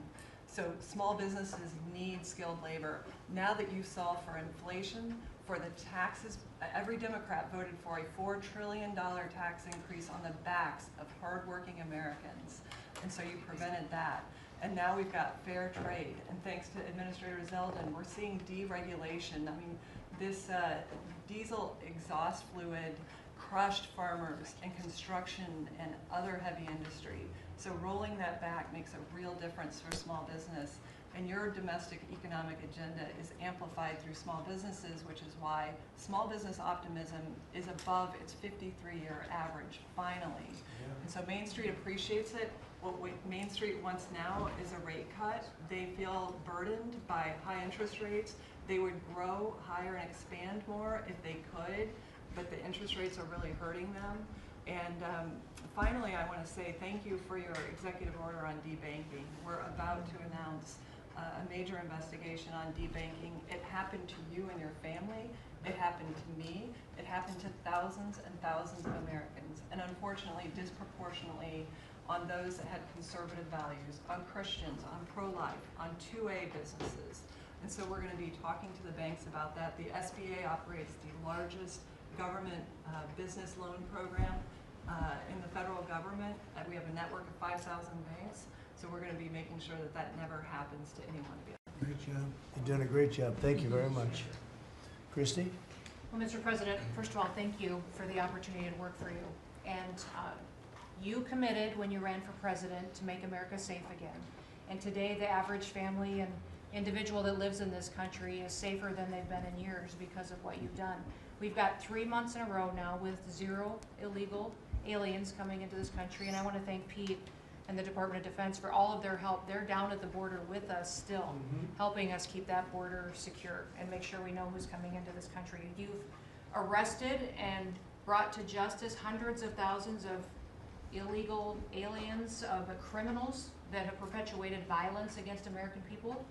Sir, you've had 1.6 million people voluntarily go home to their home countries that were here in this country illegally. Because of your strong message and you enforcing the law, they decided to go home on their own so that they could come back the right way someday and be American citizens. But what I think is one of the most remarkable statistics is that under Joe Biden's administration, 88% of new jobs went to foreign-born individuals. Under your administration, 2.5 Americans have jobs today that they didn't under the previous administration. And they have those jobs because you created opportunities. You made this country safe. You opened up the economy. You enforced the law. Now people can get up and provide for their families and go to work every day and be confident in that. And the last thing I would say is that it's incredibly important to know that every one of those illegal aliens that has gone home, they were costing us about $8,700 to $9,000 a piece in what they were taking out of our social programs, out of Social Security. You've saved this country billions of dollars, about $15 billion just in what those illegal aliens were costing us in social programs. I've cut over 450 different contracts at the Department of Homeland Security. We're getting rid of corrupt ones that were not efficient for taxpayers, weren't focused on our mission of keeping us safe. And we've also renegotiated and brought in our biggest vendors that said you have to do better. And we've saved the taxpayers over $13 billion doing that as well. So we're continuing to be accountable to taxpayer dollars, but sir, focused on doing the mission of what you've committed, and that's to keep us safe and to make sure we put Americans first. Well, great job, and great job on the border. We had millions and millions of people coming in. To think 3 months in a row, 0. Incredible. That's some job. Thank Tom and everybody, and Pete, good job. Not surprised. Thank you very much. Chris, please. Yes, Chris. Sorry about that, Mr. President. Like Secretary Noem, I'm thrilled to be here to work with you on the simple platform you were elected on, which was to bring back the American dream, to bring jobs and opportunity for families across the country and to lower their costs so they can live their lives and expand the choices they have. You led off today talking about gasoline prices. I'll throw in diesel. If you correct for inflation, they're at multi-decade lows. This is a huge expense. This is a huge constraint on people's lives. We should celebrate that. Natural gas has become our main industrial fuel powering factories around the country. Natural gas prices are quite low in this country, and they're lower than in any country in the world. The reason for that is the United States produces 2 times more natural gas than the second largest natural gas producer in the world, and 4 times more natural gas than the number 3 and number 4 producers in the world. So you've opened up American opportunity and energy together with the work of Secretary Burgum, Administrator Zeldin, Secretary Lutnick, Secretary Rawlins. You know, we've made it easy to produce energy in America again, and those benefits are flowing. I could go on about this stuff forever, but let me talk about one specific area of energy, electricity. That's in the front of people's minds. When the day you were inaugurated, we get hold of all the data. We can look at the resource plans of utilities across the country.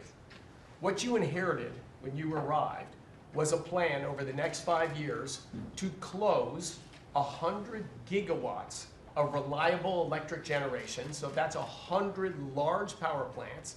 Now that was offset with a plan to build 22 gigawatts of reliable electricity generation. Their plan was to close more than 4 times as much electricity generating capacity as they were going to build in that 5-year period. How do we lead the world in artificial intelligence if we're shrinking our supply of reliable electricity? How do we reshore steel and aluminum and automobiles and semiconductors and all those jobs Americans want back in our country when we're degrading and shrinking our energy system? We were going to hand that leadership to China in artificial intelligence, not just to our economic loss, but to our huge national security loss. Your team around this table, and almost everyone around this table is involved in it, is just to completely pivot dramatically. We're stopping the closure of all these plants way before their retirement date. Some plants get to their end of life. That's a small percent of the planned closures. Most of those were just political nonsense at the cost to American taxpayers. So we have rapid new construction of power plants under in the United States. We're doing everything we can with suppliers who build the equipment for these power plants. They've got to build their factories bigger to build power plants in America. People thought those days were past. We weren't going to build big things in America anymore. We're just going to keep sending it over to Asia and overseas and just buy other people's stuff. Totally nuts economically, totally nuts for national security, and of course crushing for working Americans, particularly Americans that work with their hands. But we are seeing a revitalization of those people, of that optimism. You showed that picture of that plant being built in Arkansas, dozens of those under construction, just in artificial intelligence. But the reshoring of steel, of aluminum, of plastics, of fertilizer, semiconductors. Like this, America's the land of opportunity. How did we get to become this awesome nation? Because we believed in the American dream and we leaned in on it. But the wealthy in our country and the coastal elites that live away from where stuff's actually made, they just lost their way, and politicians just let them have it. Your tireless campaign and your relentless messaging made people realize the American dream isn't dead. It's just been smothered, and we're unsmothering it and setting it loose. God bless your efforts. God bless your assembly of this team around this table. We're bringing the American dream back. Yeah, thank you, Chris, very much. Great job you're doing. Appreciate it. Lori, please. Mr. President, everybody here who spoke works at the Department of Labor, clearly, which I love. They have all the correct talking points, but I think that's a testament, again, that we are all working together every single day. We talk to each other often, and the workforce, the skilled workforce, the education factor, retirees, it's been so important because they all touch the Department of Labor, and I have the opportunity to work with every single one. If you all haven't stopped by the Department of Labor, Mr. President, I invite you to see your big, beautiful face on a banner in front of the Department of Labor, because you are really the transformational president of the American worker, along with the American flag and President Roosevelt, because we're bringing business and labor together. And I was so honored to unveil that yesterday, and everybody is taking note of that. You also mentioned crime, and I think it's been important for my colleagues to recognize that now American workers can return to work and feel safe. That business owners aren't shutting down their businesses because they're afraid they can't protect their workers, and now it's open for business again, and it's starting right here in our nation's capital. Many things have been mentioned about consumer confidence up, unemployment is holding steady, and more than 2 million net jobs for native-born Americans has been key under your leadership. 84% of the workforce and jobs has been produced by the private sector. I think that was the mission of this administration and the Department of Labor. And I will continue to say for a little bit longer, until I heard you today, the one big beautiful bill, because it equals one big beautiful workforce. And Congress passed this legislation. It probably will be the single most important bill that they did sign, because it is protecting our American workforce by expanding Pell Grants and child care and reduction in taxes, so they can keep more of their hard-earned dollars. I am at the Department of Labor announcing $30 million in grants for our skilled workforce, that I have an MOU with Secretary McMahon. I have an MOU with Administrator Loeffler. That's important to share the data points on how important this is. In June, we awarded nearly $84 million in grants for the capacity of what? Registered apprenticeships. An executive order to have 1 million active apprentices across this nation, where we've already registered 185,000 since in the last few months. One of the other things that we have done is the Biden administration's guidance on cryptocurrency. And thanks to you and your leadership on that, we've rolled that back. And of course, we're going to see the 401k, the investors in our alternative assets. That's been key through the Department of Labor to work through. Partnering with our agencies, again, as I mentioned before, is important as we work together. I have visited, I'll be 31 states on my 50-state tour by the end of this month. I'm headed with Secretary Duffy, with the South Korean President Lee today, as we move through the shipbuilding. We will do that in Philly, and then I'm off to New England to talk to those states about how important the apprenticeship program is. But while I visited Hexel in Salt Lake City, 100% domestic carbon fiber for the Department of Defense as they produce. They are announcing another $1 billion investment per your executive order on advanced manufacturing. So it is working. Everything that you have been saying since you were elected and since we all can put into play has been working. Ohio, McDonald's is investing 375,000 new jobs. The shrimpers, I visited as well, and they need our help in protecting that industry for our American fishermen and shrimpers. In Minnesota, I toured Cambria. When we're talking about quartz countertops, all made in America. And again, in Oregon, where we are expecting a crackdown. Thank you for what you are doing with your agents on ICE, and thank you for the prosecution that I hope you will come to Portland, Oregon, and crack down. But while there are still good people, I was able to visit Buckeye Pacific, really a trading floor for the timber industry. So we still want to focus on great, hardworking American businesses. Mr. President, I couldn't be more excited to ring in Labor Day in Erie, Pennsylvania for the Labor Day Parade. I will be there to welcome it.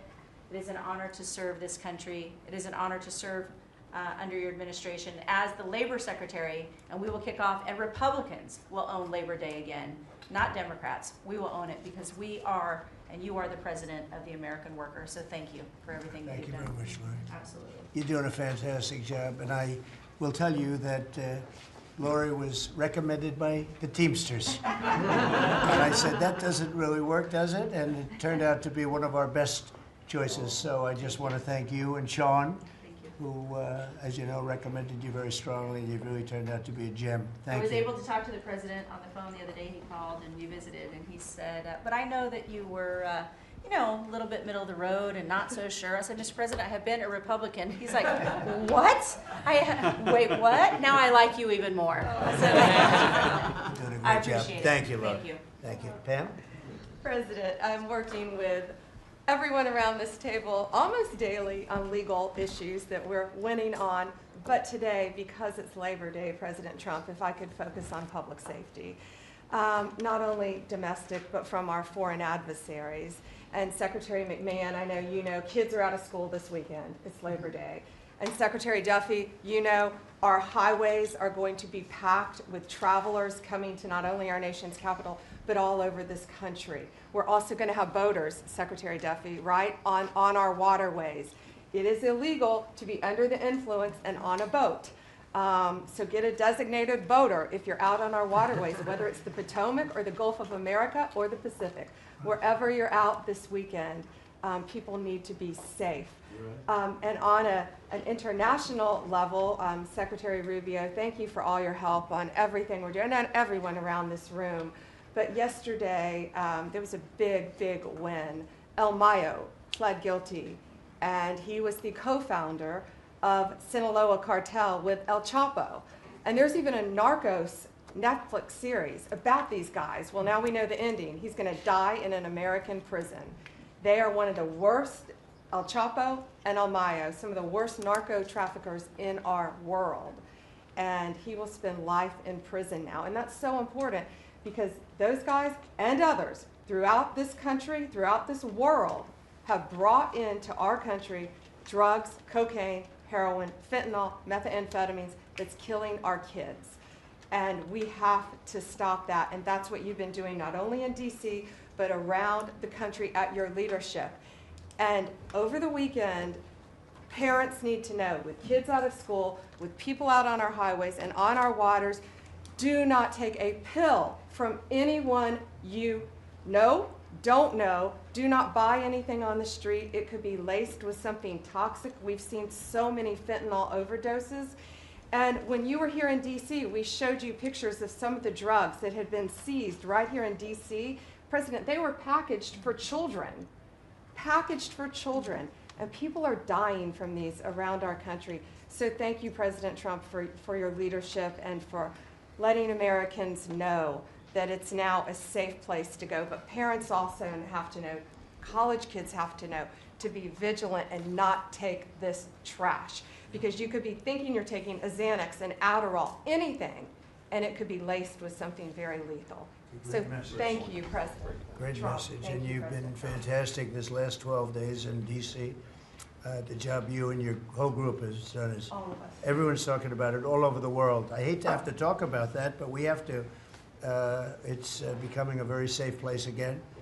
And the work, I've seen how hard you worked well, from the beginning in all fairness, but this focus on DC is so important for the country. So great job. And to everybody. And Great job. President, it's a team around. We're all working hand in hand, side by side, all of our agencies together to make America safe and DC safe. And Iris, congratulations on your baby, and I'm so glad that you're safe now.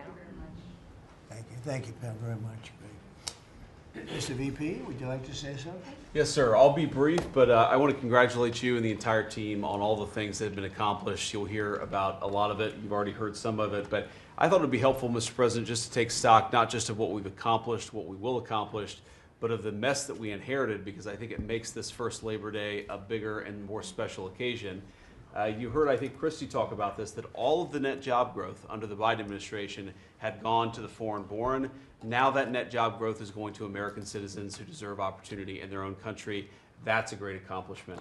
You'll hear, I'm sure, Scott talk about the success with tariffs. People forget that we inherited the largest peacetime deficit in the history of the United States of America. And now, because the president is not letting foreign countries take advantage of us, we're collecting hundreds of billions of dollars, trillions of dollars over 10 years in tariffs from countries and companies that were formerly taking advantage of the American people. You heard Pam talk about the public safety and the success that we've had there. I happen to believe that maybe the most sacred thing that we can deliver to American workers is the ability to live safely and comfortably in their own neighborhoods. Public safety is not just something that should belong to the wealthy. It should belong to every working man and woman in the United States of America. And because of the work of this administration, that is happening. And of course, Mr. President, you yourself talked about the inflation mess that we inherited under the Biden administration. Maybe the most striking and even shocking statistic of the Biden administration is that housing costs have gone up by 100% over the 4 years of the Biden administration, literally doubled, making the American dream of homeownership unaffordable. We've made great strides and great progress already. But to the American people who are listening, there's a lot more to do. We're going to keep on working hard at it, but it's an honor to do this job under the President's leadership and with this very great team that you've assembled. So we've done a lot, but there's a lot more work to do, and we're very cognizant of it. Thank you, sir. Great job. Thank you, J.D. Scott?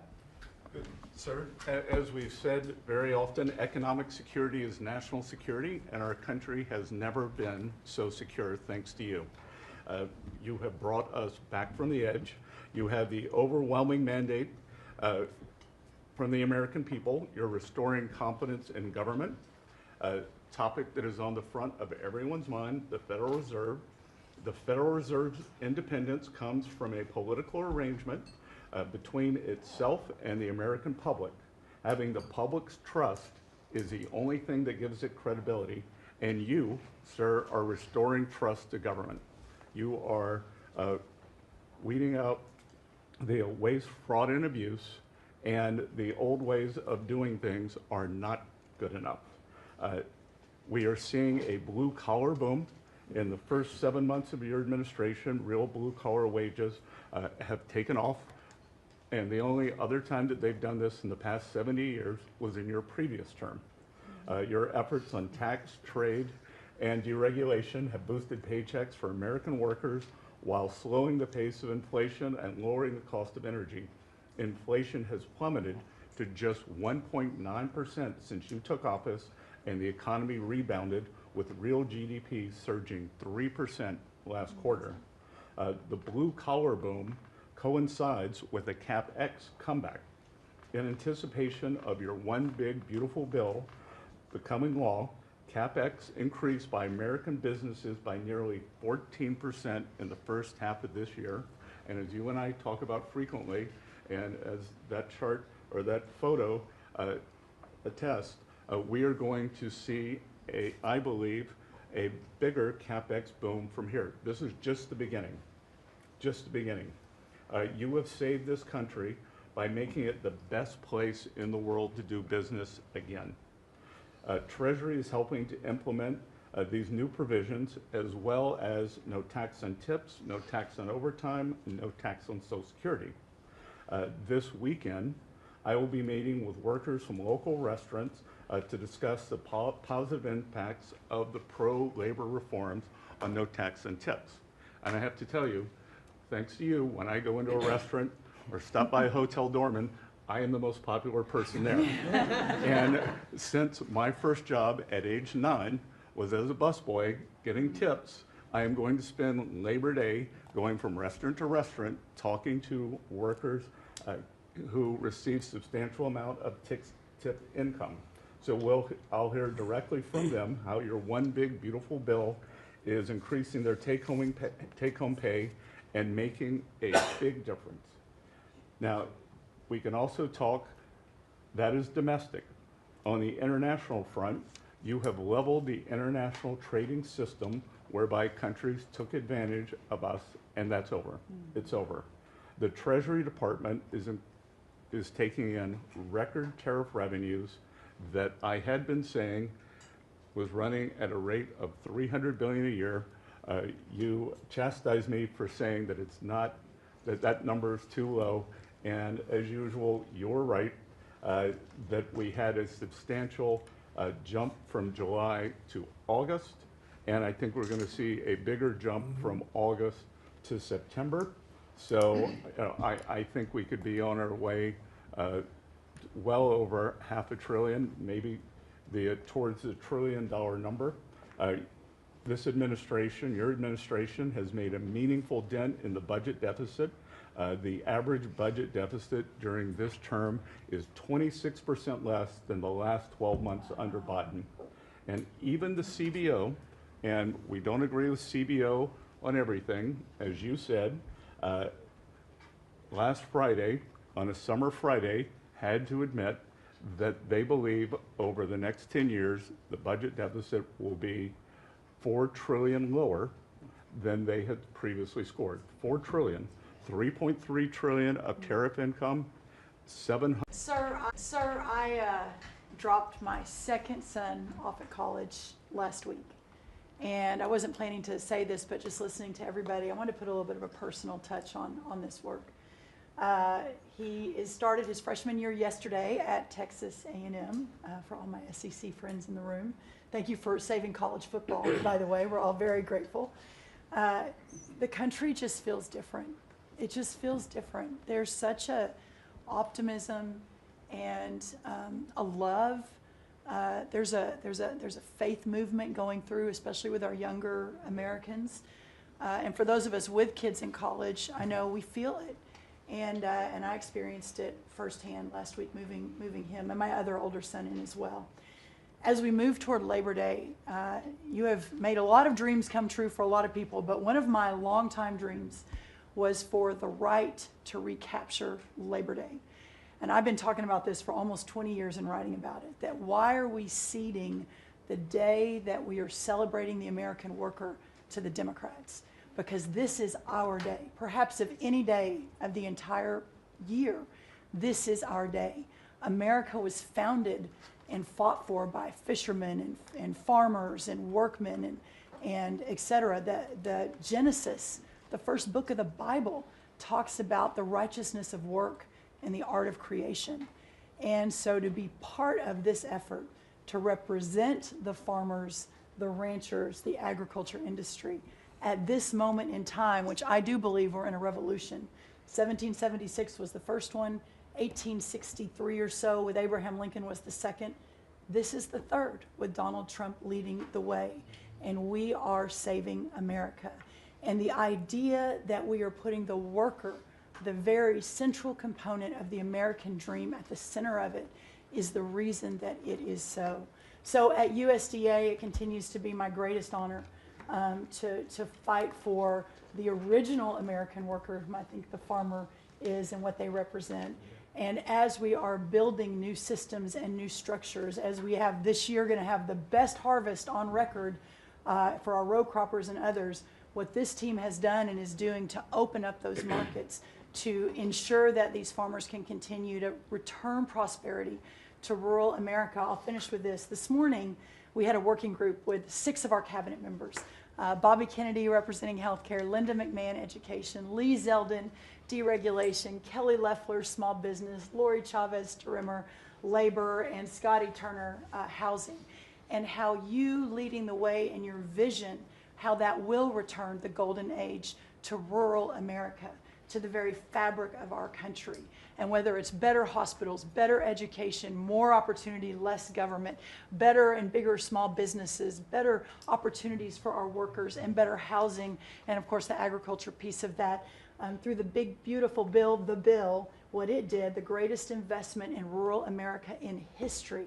And now the opportunity to effectuate that is, again, a game changer, a country saver, and what a joy to be able to do it under your leadership. So thank you, sir. Really good, thank you. Beautifully stated, thank you very much. Yeah. Scott? Yes, sir.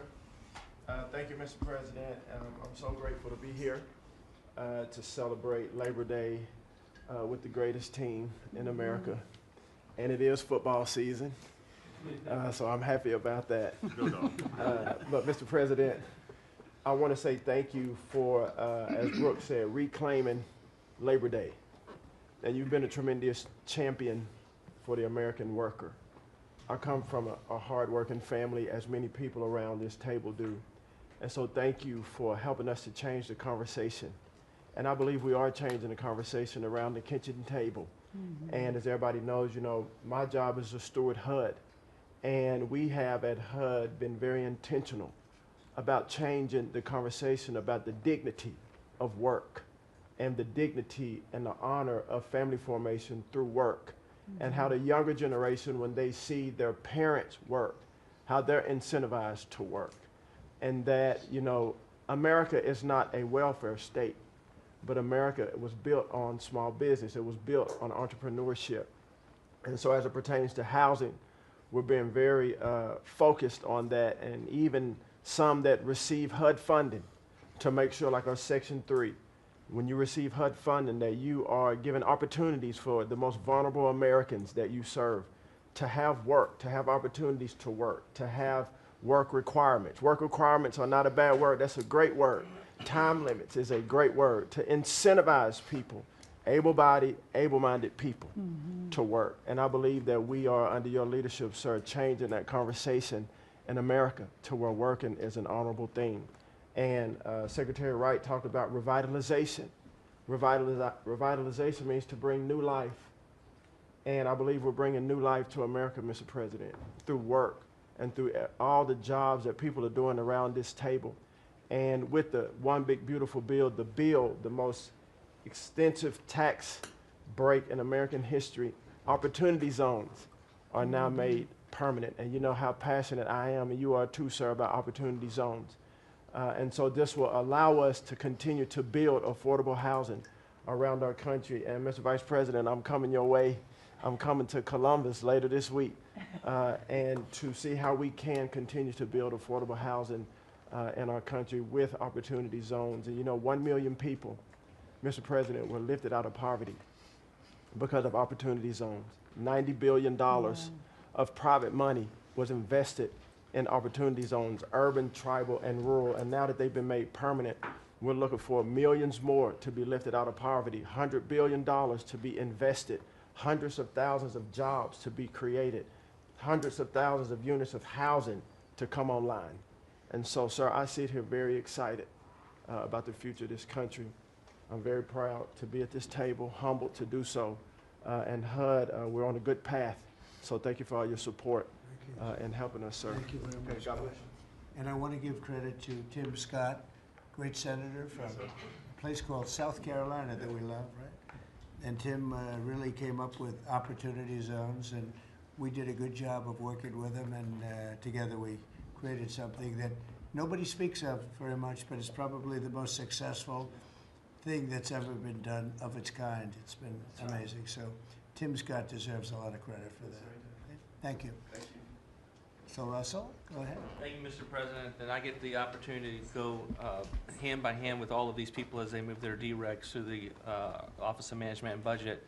And I wanted to zoom out for a second. In the first term, you gave us a goal of 2 for 1. And then we outperformed it through your leadership. We came in at around 5.5, 6 for 1. And then as you're running for your second term, you put out a goal that when you put it out, I was thinking to myself, that's going to be a pretty ambitious goal. You said 10 for 1.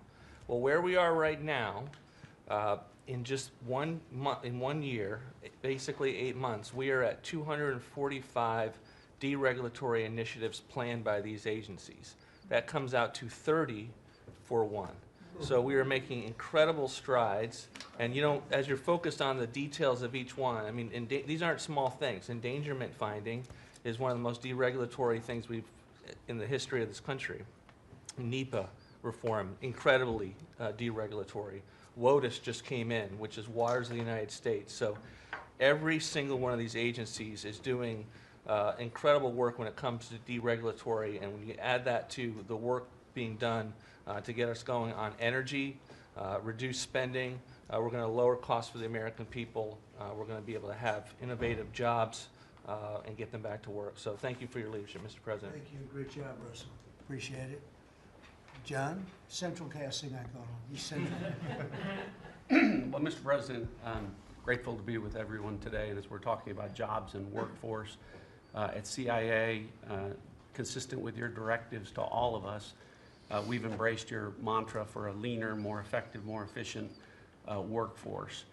But at CIA, Mr. President, we had an additional challenge because, as you know, at times, our workforce had been misdirected. Its focus put on political narratives, some that even worked against you and always worked against the American people. I heard about that. But under your leadership and your direction, we have been focused back on the core mission of what CIA is supposed to be doing, which is to provide you and this entire incredible team around the table with a decisive strategic advantage in accomplishing your goals. And your success in that regard, the examples are clear and many.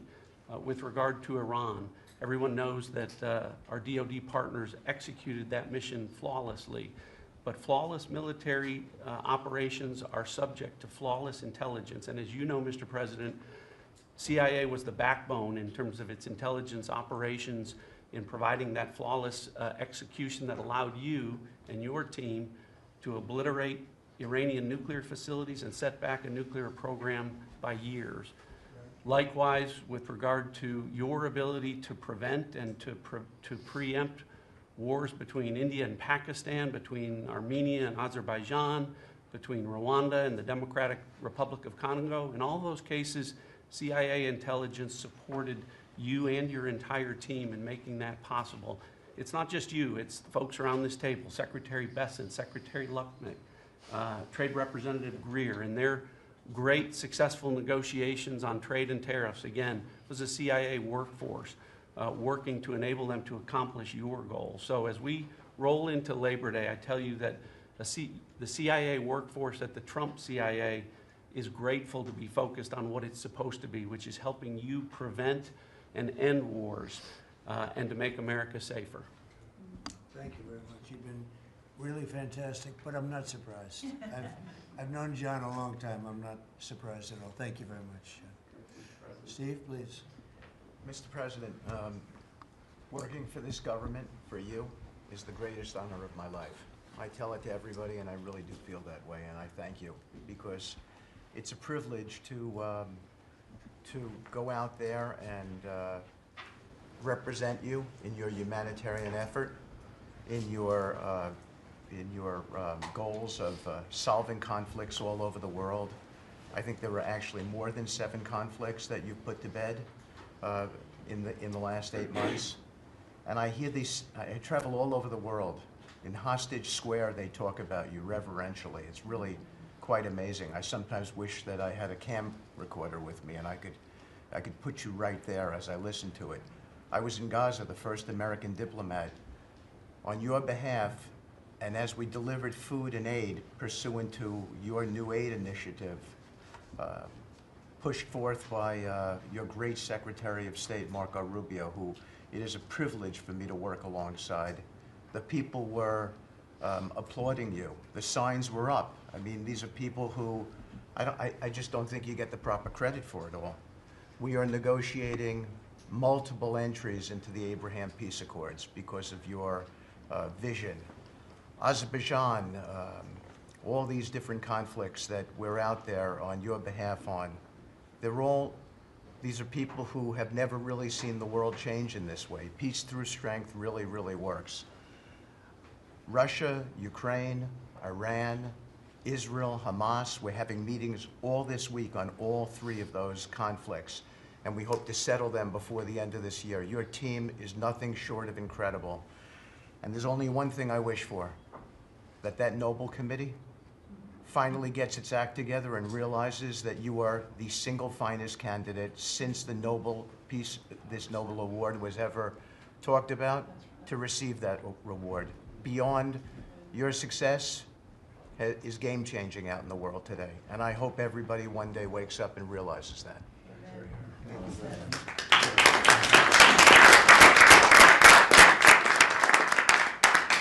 Thank you, Steve. Jamison, please. Mr. President, I like to think of Labor Day as the Trump Trade Policy Day, because everyone around this table and everyone listening knows that one of the major reasons why American workers and organized labor voted for you is because of your trade policy and the policies you've had and advocated for 40 years or more. You have reset global trade policy in the past few months, and it shows that it's been working for American workers. When you look at President Biden, in the last quarter of 2024, median weekly earnings fell 2.1%. In the first quarter of your term, they went up 3.3%. And that's why we're doing the trade policy we're doing. It's to help the workers of the United States of America. And they're the best in the world, but they can't do it without a level playing field. And you have flipped the script. For many years, the other countries had high tariffs and high non-tariff barriers, while we were open to all of their labor and services and goods and capital. You flipped it. Now we have the tariffs, and they have lowered theirs and the non-tariff barriers. And we couldn't have done it without you and the leverage you've created. So between the tariffs and the deals, the hot streak continues for the workers of America. So thank you. Thank you very much. Really good job, by the way. He's a good negotiator. Very good negotiator. Thank you. please. Yeah. Well, Mr. President, I feel like, as everybody here has talked about how great working with this team is and all, but I do feel a special need that you've given me the privilege of working with the best of America. I get to take care of the veterans. I get to take care of the veterans who Labor Day really finds its roots in, if you think about it. We wouldn't have Labor Day if it wasn't for men and women who would leave their jobs and go fight this nation's battles to keep us free and independent so that they would have jobs to come home to.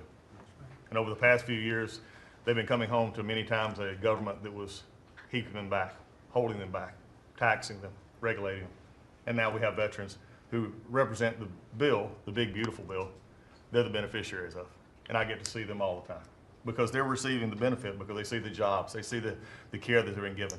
And these veterans can look at their country with pride, knowing that we're taking care of them, just like you told me to do. When your only statement you said to me, I asked you what to do, you said, go take care of my veterans. Well, that's what we're doing. One of the other things we're doing right now is, for many of you, I love to hear how you're deregulating everything, and I've worked from Congress and worked with many of you before. I get to do the same thing with the largest bureaucratic organization in the government. We're deregulating from the inside. And it's amazing to me because we have such a powerful workforce at the VA who really want to do good, but yet they kept tripping themselves up. They kept making their own, they'd take one step forward and put a regulation in that put them 3 steps back, and it always hurt our veterans at the end. We're taking that away. We're making community care again, Mr. President. We talked about this yesterday. We're making community care a part of our direct care system. So if a veteran wants to get into the community, they have our direct care and they also have the ability to go into the community. Something that the previous administration decided they wanted to keep everybody inside because they thought it was a fiefdom they were building. I'm telling you, we're not building a fiefdom at the VA. We're trying to take care of a service organization that takes care of veterans. So how do we do that? We made best medical interest where a doctor can send a veteran to the community a lot quicker without having to worry about miles and time logged and wait times. Just get them the help they need. We've actually expanded out, and it's made a difference in this regulation, and also unleashed a workforce that is now free of the collective bargaining agreements and other things that have kept them from being able to do the job of national security that they've been intended to. I'm actually giving them the benefit of the doubt to actually go be the workers that they're called to be, and that's what Labor Day is about. The VA is going to have the best workers. But just to let you know how that's working out, wait times at our hospital are going down because we're getting them into our hospitals or into community care. And then one for you, Mr. President, you heard about this a lot, and that was backlogs. At the backlog when I first came in, I've said this before, in February we had over 260,000 backlog. That means over 125 days of not getting an answer. In just a little over 4.5 months, we've dropped that over 100,000. We're under 150 and heading down to historic lows. We'll be within the next month lower than any time under the previous administration at all. That means our veterans are getting the help they need. So when you look at it this way, we've opened new facilities. We've put new facilities in places where workers can get to. We've expanded out hours, over 1 million extra hours, so veterans, younger veterans in particular, can get off of work and bring themselves and get their appointments in after hours or on Saturdays. That's what it means to be in the Trump administration. That's what it means to take care of veterans. That's what it means for Labor Day, because you can't forget the ones who fought for us to be on this table today. And it's all because of what you've done and the progress that we've made. Well, you've done a tremendous job, and I hear it all the time. We have a 93% approval rating at the VA now. And you know what it was before? It was like horrible. So thank you very much. Mr. President, there's been some conversation about the Pete and Bobby challenge. I would just note that I don't think Pete or Bobby could hold these sticks for 2.5 hours. Exactly. If they want that to be the challenge, so be it. But I think 50 pull-ups and 100 push-ups might be easy compared to the. You didn't have this problem with Biden. It was in and out very quickly. So kudos on Labor Day to the audio team that's holding the sticks. But Mr. President, it's pretty great to celebrate Labor Day with a builder who loves labor, who loves the men and women who built this country, the people that sweat, that have great skills, they have grit, they do the dirty, that you said, the big, beautiful projects that connect this country. And that's why we have got rid of the DEI, we've got rid of the green, we've done what we can to streamline the regulation, to move these projects faster. Time is money. And time has been money. Even Democrats agree now that it takes too long to go through the regulatory process. So we're going to move these projects faster, putting the great American worker back to work. I want to make a quick comment. We've all probably talked about this horrific accident in Florida. And I appreciate the help of Christy and Marco on this very issue. But in May, we said, listen, it's a safety issue if you can't proficiently speak the English language. And we gave states a little over a month to comply.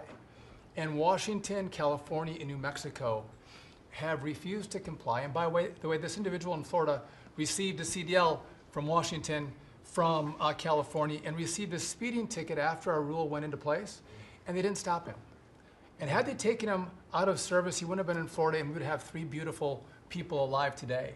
And I make that point because it's the work that maybe no one sees that then shines a light when horrific things happen, but also that your cabinet works together and teams up to make a difference for the American people. Real quickly, so we have a safety mission at DOT. I don't know that you'd think of the transit unions in the greatest cities of the country, New York maybe being one of them, that support us, but they do, because the violence in the subways and on our buses across the country, the transit workers are the ones who take the most abuse. And they're grateful for the mission of everybody around this table fighting to make their communities safer. So I appreciate everyone's help on that. But the transit unions love the effort that all of us have put in together. One quick FAA. We are about to put out a request for proposals for a big, beautiful bill. We got build. We got $12.5 billion in the big, beautiful bill. We need more, but this is a great start. I expect the middle till the later part of July, we'll be through the process to bring the proposed integrators to you for selection, so we're looking forward to that. We will have the most, I'm learning from you, this is going to be the greatest contract ever crafted in the federal government for this build for air traffic control. Really, it's innovative, and we have unique tools at FAA. It's going to be a great contract. Bobby left me out of the windmill conversation, Bobby, but so there was a study done in the last administration that said if you build windmills 1.2 miles, within 1.2 miles from a roadway, it can mess up the automation and technology on a car. Same thing 1.2 miles from rail. The last administration buried that report, Mr. President. And so now what we've said is, what we're going to do is say, listen, I'm sorry, it is a safety risk to build windmills this close to roads. By the way, they want to build them by roads and by rail. We're going to say no more. It is a safety risk, and we have a report to show that. And just real quick. That's a good idea. That's great. Good team effort. I wasn't invited to the party, but I'm still going to throw in the party. Maybe next time, Bobby. One last thing. We have this Mars to Moon mission at NASA. No, Moon to Mars mission. Sorry about that. But sometimes people think that space doesn't matter to them. But if you look at every rocket that's launched, the machinists, the truck drivers, the electricians, the welders that build these rockets in the industry that has developed over the course of the last 10 years in space, it's truly remarkable. It's not just rich guys sending up rockets in partnership with NASA. There's a whole industry of working men and women who we celebrate this weekend that build, refurbish, design the rockets that are making America the leader in space. So thank you for your leadership, and happy to celebrate this weekend with you, Mr. President. Really great. And he is doing a good job at NASA too, and we are, I think we'll have some pretty exciting announcements, and you enjoy it. And fun. I said, how about temporary? He said, well, can I go a little bit longer? He loves it. He loves it, and he's doing a really good job. Thank you very much. Appreciate it. Howard, please. So, making America great again is one of the key statements, and people don't always understand what you mean. So, we always talk about 1870 to 1913, but in the mid-1980s, America owned more of the rest of the world than they owned of us. We owned $140 billion of the rest of the world net of what they owned of us. And when you came into office this time, the rest of the world owned $24 trillion more of our assets than we owned of theirs. And so when people argue with you about, the trade deficit is nothing, the trade deficit sends 1.2 trillion of our dollars to them. And what do they do with it? They buy the great America. Because when we learned in college, what we learned was that if you keep printing these dollars, they're supposed to devalue. But the problem is we're too smart. We invented the light bulb, the transistor, the GPU, so they keep buying us.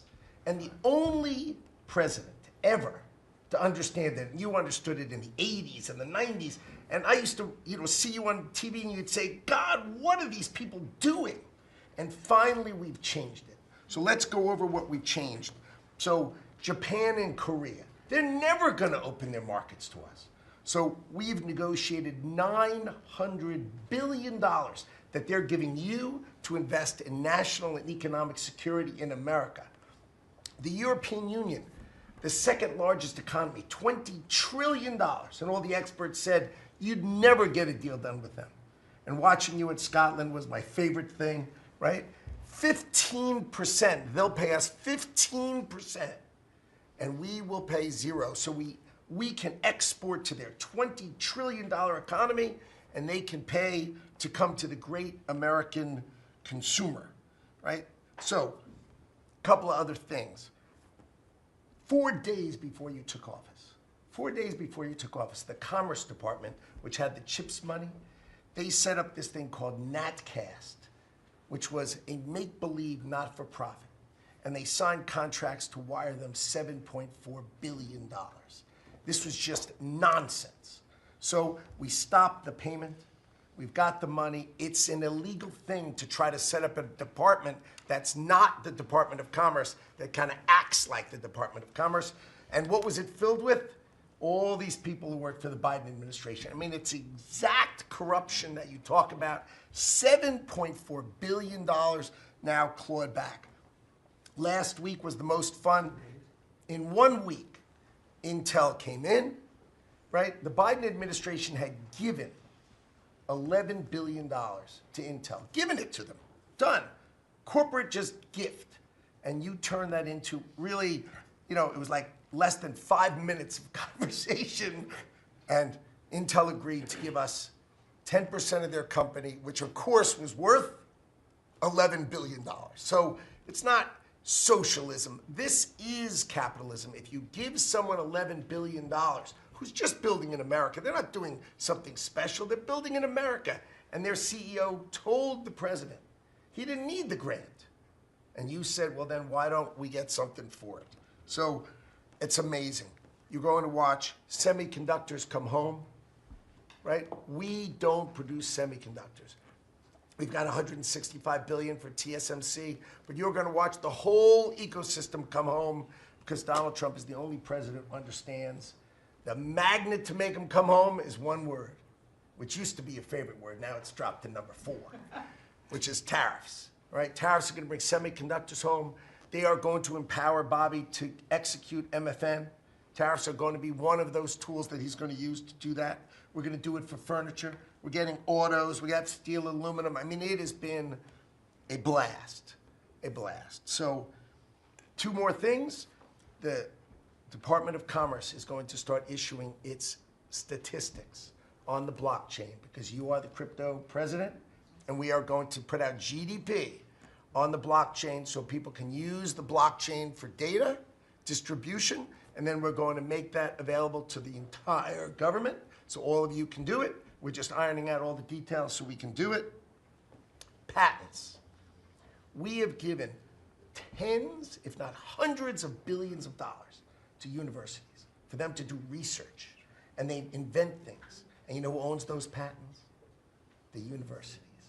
So we are going to make a deal with them all, which is if we give them the money, don't you think it's fair that the United States of America and the taxpayers who funded it get a piece of that, right? So we wrote a letter to Harvard, so Linda and I working together. I mean, it's so much fun to work with everybody here. I mean, we just have a blast, because Linda's hitting Harvard and she says, what can we do? And now we send them a patent letter and we'll hit them again. So we're having fun together. This is the greatest cabinet working for the greatest president, and I just want to say thank you. I'm having the time of my life working for you, Mr. President. Thank you. That was very well stated, wasn't it? Some things people don't think of too much. Thank you very much. Great job. Pete? Sir, well, amen to what Howard said. And I would just say, heading into Labor Day from the American military, sir, we happen to be the largest employer in America. We like to think we have a different form of employees who need to be the toughest and the strongest and the most well-trained and the most lethal. And under the previous administration, and for decades, frankly, it was social justice, it was political correctness, it was divisive ideologies seeping into the ranks and changing how well we do our job. No more. Now it is only merit-based, gender-neutral, colorblind. The best of the best from the top to the bottom, that's our expectation. And sir, you've enabled that. So from the troops directly, which they ask me to say all the time, thank you for your leadership, for your boldness, for your clarity, for common sense, for providing a shield for the rest of us to put America first and to apply peace through strength. We're in the strength business. That's our job, is to stand behind everybody here and alongside John in everything they do to keep the country safe. And the world is noticing. And I wish everybody could. There were 2 meetings yesterday that I think tell the story. One was, because today happens to be the 4-year anniversary of what happened at Abbey Gate in Afghanistan. Mr. President, you had the families in, who you've met with multiple times, who, when the cameras were on and not on, acknowledged, sir, you were the only one that gave them a proper greeting, that recognized what they gave their sons and daughters in the debacle that was the withdrawal in Afghanistan, that we will bring accountability for at the Defense Department through our investigation. That's good. But at the same time, the world sadly took notice, whether it was Israel, whether it was Ukraine. Those wars never would have started if you were president. Instead, they looked at the foolishness of Joe Biden. Under your military, your Pentagon, we are restoring deterrence. Whether it's Midnight Hammer and those beautiful B-2s, 37 hours straight, whether it's counter-drug operations in our own hemisphere, whether it's the border, working with Christie and the national security team, whether it's LA, whether it's Washington, D.C., you name it, whether it's Europe. Our allies paying 5%, now our allies in the Indo-Pacific stepping up to do the same. That's a recognition that American leadership is here. And then in the second meeting, we were talking about what we're doing in D.C., and Pam's taking the lead. I have to say, just pause for a second. When I look around this table, yes, there's a national security team of Steve Witkoff and John and Scott and Howard and the vice president and Susie and Christy and Tulsi, but to every person here, we work together on a daily basis. And if you call me and I call you, the answer is yes. How do we do it together? I think that's exceptional. It's what the American people deserve, and you've demanded that, sir. So I very much appreciate it. In that meeting on D.C., I started my sentence by saying, the Department of Defense, to which you said, that just doesn't sound right. So maybe next time we're here, my card will read Department of War. We'll see. But it's not, here's the thing, here's what people miss. It's not just about words. It's about the warrior ethos. It's about what the department is supposed to do. George Washington started the Department of War because he wanted us to win our wars. Our founders didn't want endless foreign entanglements. They didn't want endless contingencies and deployments. They wanted an empowered military that the handcuffs were taken off to fight to win and then bring those troops home. So my platoon in Guantanamo Bay, our motto was, those who long for peace must declare for war. We must prepare for war. We don't want war, we don't seek it. You are the peace president, sir. Because we are strong, our enemies know what we will do. And so whether it's Secretary of War or Secretary of Defense, that warrior ethos is changing. We're going back to basics. Our drill instructors can be drill instructors again, sir. So from the minute of the tactical of standards to the strategic of B-2 bombers, we're focused on what matters. Had a meeting yesterday on Golden Dome for America, which is on track to deliver strategically for the American people. Munitions, and the Deputy Secretary making sure our stockpiles are overflowing. That's our job. I'm an honor to be a part of it, sir. Thank you for your leadership. That's great. I think I like Department of War better, but we'll make that decision, right? But you've been great. Thank you very much. So Marco, go ahead. Well, Mr. President, first of all, everyone's made this comment already and needs to be echoed again. You were elected as the President of Working Americans, and that's why this Labor Day is so meaningful. For me personally, this is the most meaningful Labor Day of my life as someone with 4 jobs. And so,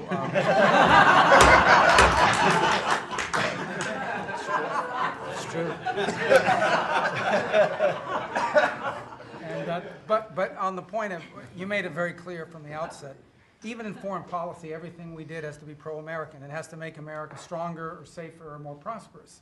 And there's just a few things I want to touch through because it involves your team under your leadership making it happen. The first is, for the first time in the modern era, we are truly on offense against organized cartels that are pumping poison, killer poison, into our cities. And that's a team effort. It's Christie's team, it's Pete's team, it's Pam's team, and obviously it's under your leadership. And by the way, we're getting incredible economic, international cooperation. Countries just in the last week, Ecuador, Paraguay, Guyana, Trinidad, today Argentina, all joining us or trying to be helpful in advancing this. And this just, one thing is we're going to stop drugs from coming in and we're having record seizures. But another thing is to build an international coalition against the scourge on the international stage. The second is mass migration, illegal mass migration, which is dangerous for the country but harmful for American workers. What's happening on the border is essential, but it's not just what's happening on the border. And again, Christy and her team have been essential in this. We have countries all over the world that are actually helping us, whether it's through safe third country agreements, whether through it's stopping the migration flow from coming here in the first place. Incredible international cooperation. You've redefined our border. It's no longer just our physical border. We are doing things ahead of time to prevent this from happening and getting cooperations from countries that we've never seen before. And last, I would say, and Steve touched upon this, who, by the way, is doing a phenomenal job.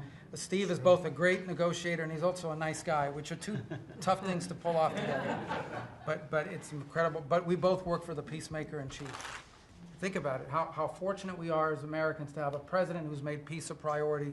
And just since the last time we've met, there was a war going on in Cambodia and Thailand, between Cambodia and Thailand. The president just picks up the phone and tells them to stop fighting, and within 72 hours, the fighting had stopped. There's no other leader in the world that could have done it. And the fact that you were willing to spend time to do that and to make it happen is, of course, essential. And then the war that didn't happen because of Azerbaijan and Armenia coming here to sign that peace deal, which is historic in so many countries. You know how many countries said, it's never going to happen, it isn't possible. And it occurred, Mr. President, because of your leadership. And then on a point of personal privilege, I wasn't even going to raise it. I haven't even talked to you about this. It's a little controversial, but I think I need to bring it up at this time of year.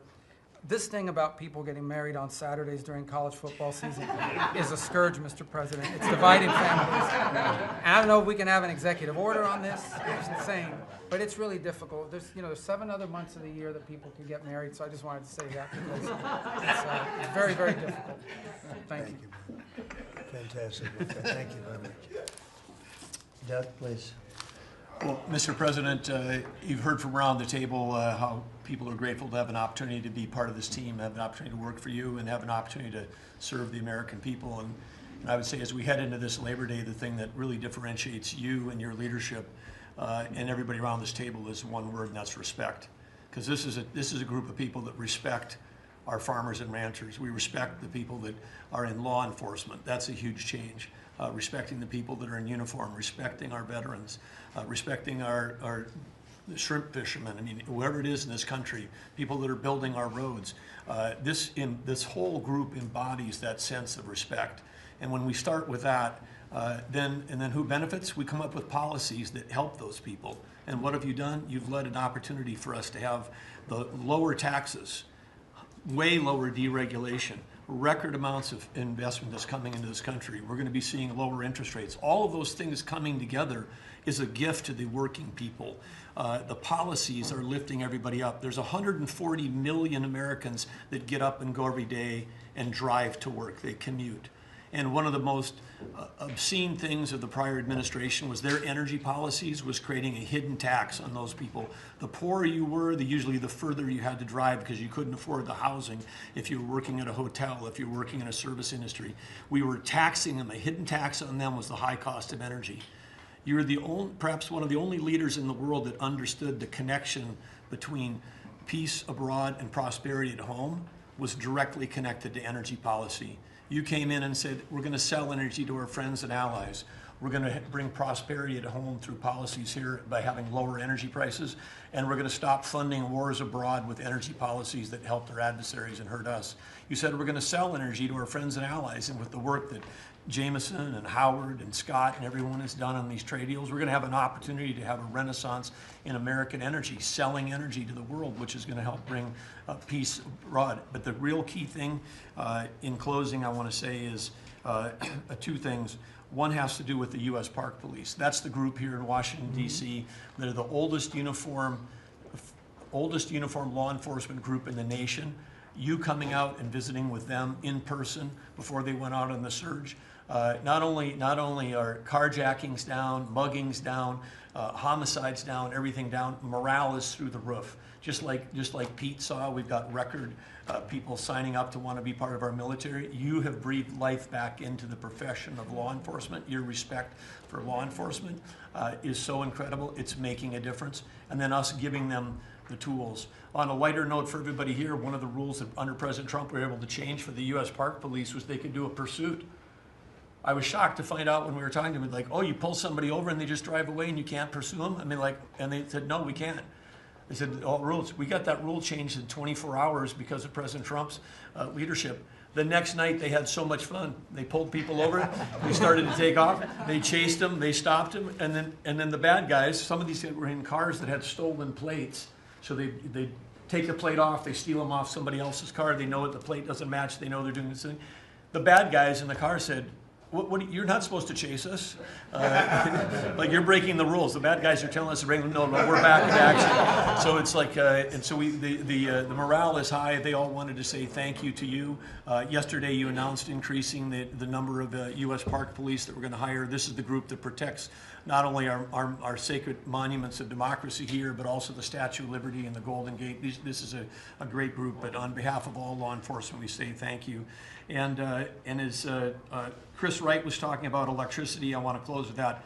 We've solved amazing things in 7 months, but the big challenge we have against the remaining is, I mean, solving Iran's nuclear thing, that was an existential threat. China beating us in the AI arms race, that's an existential threat. We finally have a president who talks about it. You talked about it in your opening remarks.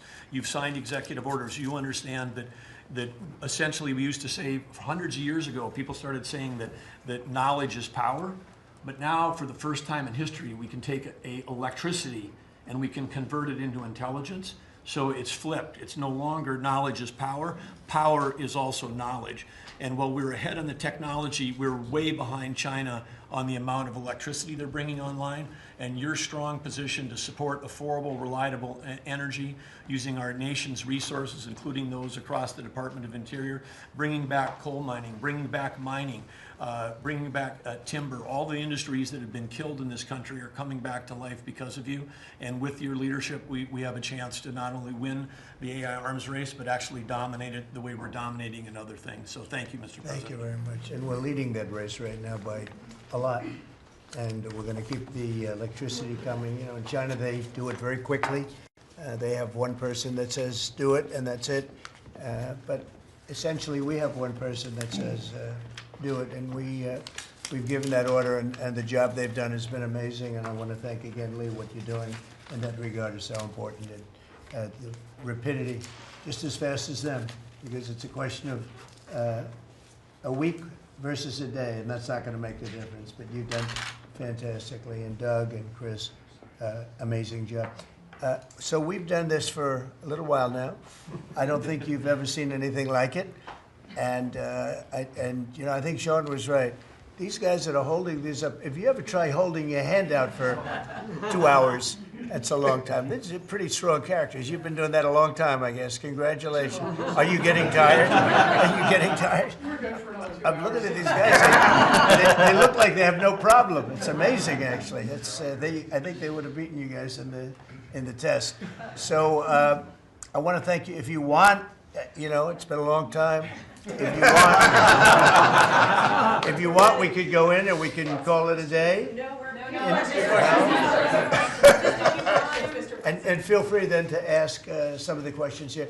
Look, I believe in very open, you know, we want to be open, above board. We want to be honest with the media. I wish the media was totally honest with us, but I think they're getting better, to be honest with you. And so we'll see. But if you want to take a few questions, you really on a serious note, when it comes to Fed Governor Lisa Cook, her lawyer has said that they're going to be filing a lawsuit challenging this legal action.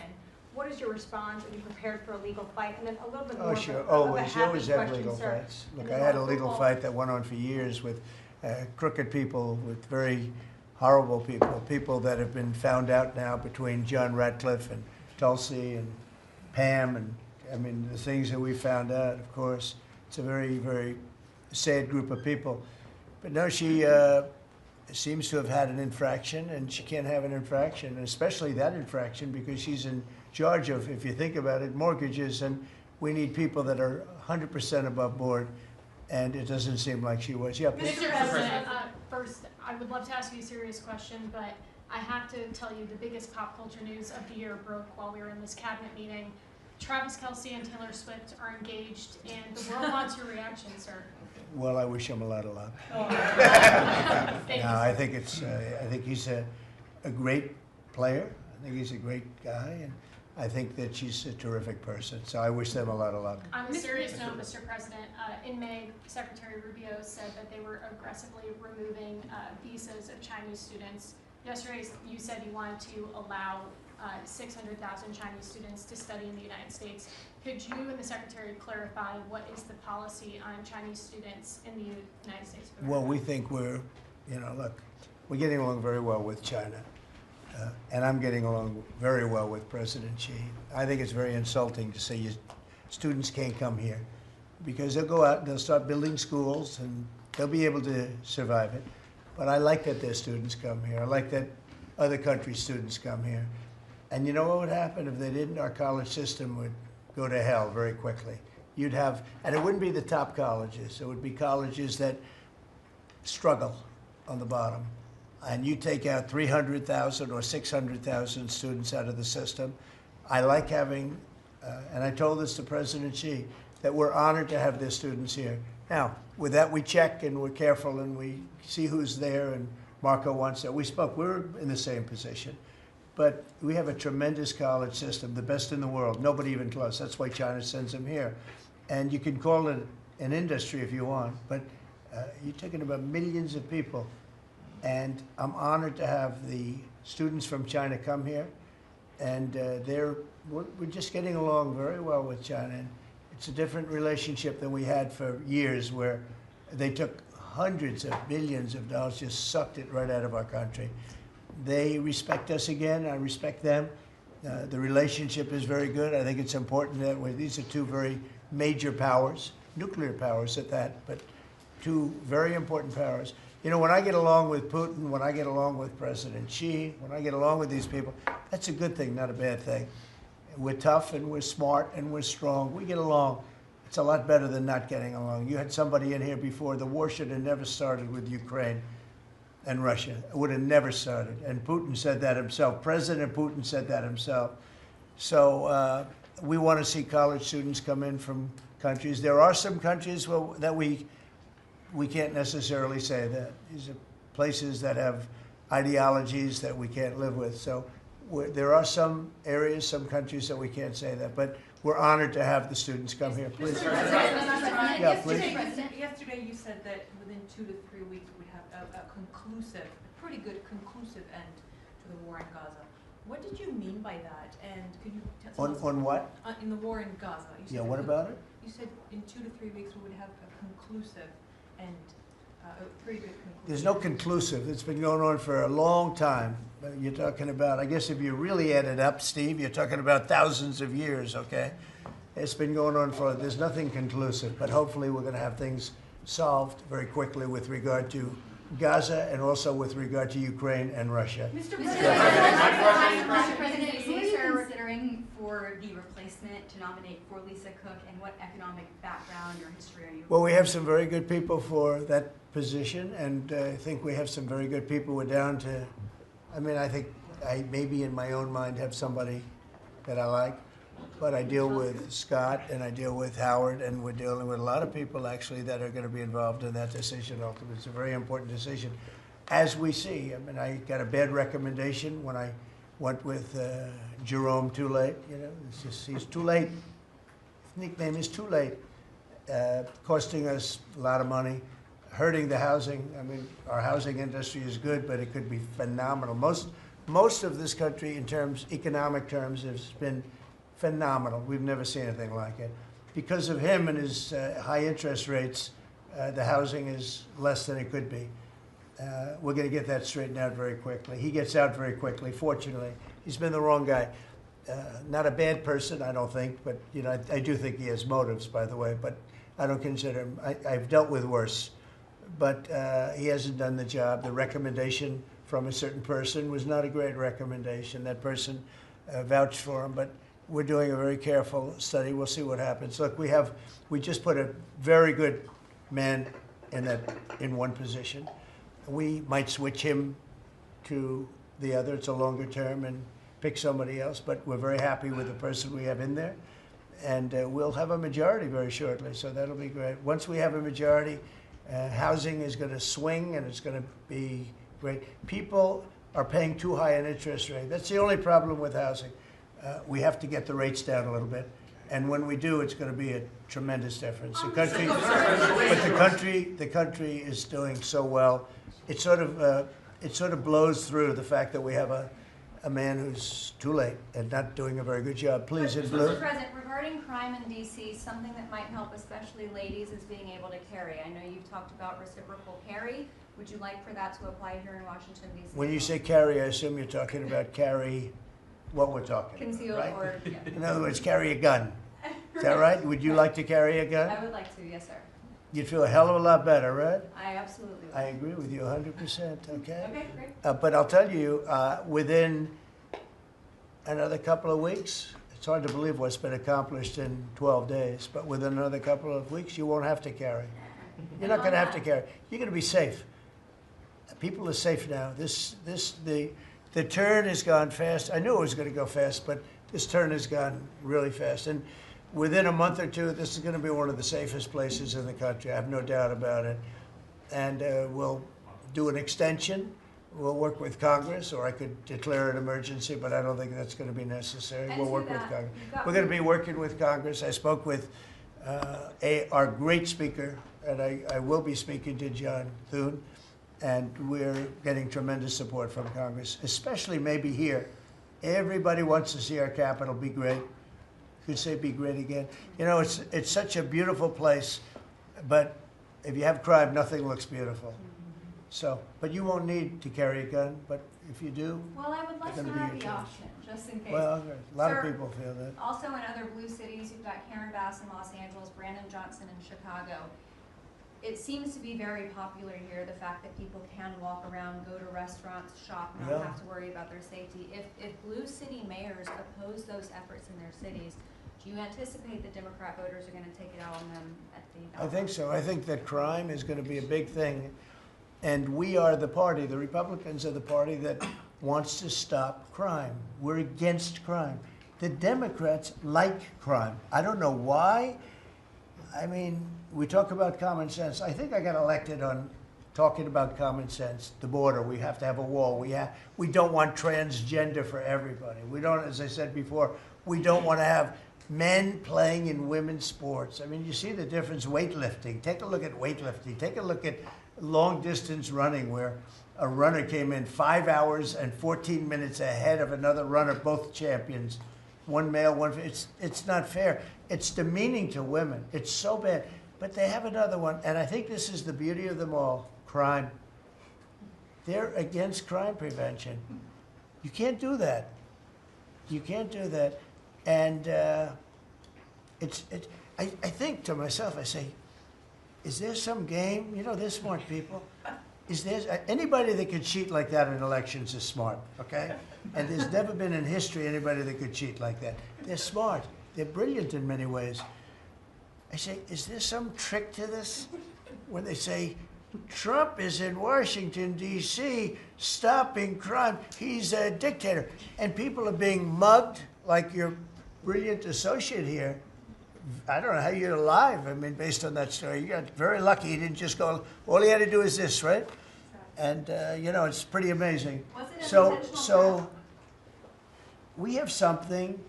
I think we have two things. I think what Bobby was talking about with respect to drug prices is unbeatable. Nobody else could have done it but us. And I think that crime. I think crime will be the big subject of the midterms and will be the big subject of the next election. Think of it. They are, instead of saying, Trump's right about crime, it's really bad in Chicago. You have a guy in Illinois, the governor of Illinois, saying that crime has been much better in Chicago recently, and Trump is a dictator. And most people say, if you call him a dictator, if he stops crime, he can be whatever he wants. I'm not a dictator, by the way, but he can be whatever he wants. I think it's going to be a big subject for the midterms, and I think the Republicans are going to do really well. They called it a trap. This Democrat consultant, they said, he's put him in a trap again, because these are all traps. You know, 80-20, but they're not 80-20. They're almost 100-0, all these issues. But I would say that crime is stronger than men playing in women's sports. I think it's stronger than transgender for everybody. You know, it's transgender for everybody, according to them. It's stronger, of course, this is the cause of it, open borders.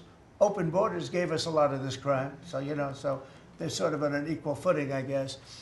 But crime is going to be a very big subject. And you know what he should do if he was smart?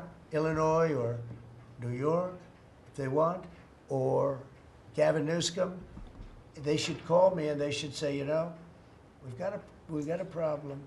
You know, we could solve with this team, different players, but work the same way, because you'd leave them here. You don't want to take them out and let it go to hell. Everybody's so happy in what. I bet you walked over here today and you had no fear. Nobody has any fear anymore. For the last 12 days. But it would be so smart. Gavin Newsom called me up, say, you know what, we have a big problem. We have the Olympics coming up. We want to do well. We have tremendous problems on crime and other things, and would love some help. Chicago in particular, maybe right now. I mean, it's a disaster. It's a disaster. We could solve their problem it's bigger than this, let's say 2 months, okay? Working with their police. I know their police very well. I have a big project in Chicago. I was so proud of it. It's the best site in Chicago. I got it. Nobody else got it. I was happy as hell. That was when I was a real estate guy, and I got it. The Sun Times site, they call it. And I built the building. It's a great building. And I'm so embarrassed when I see the kind of crime stats coming out there. So embarrassed.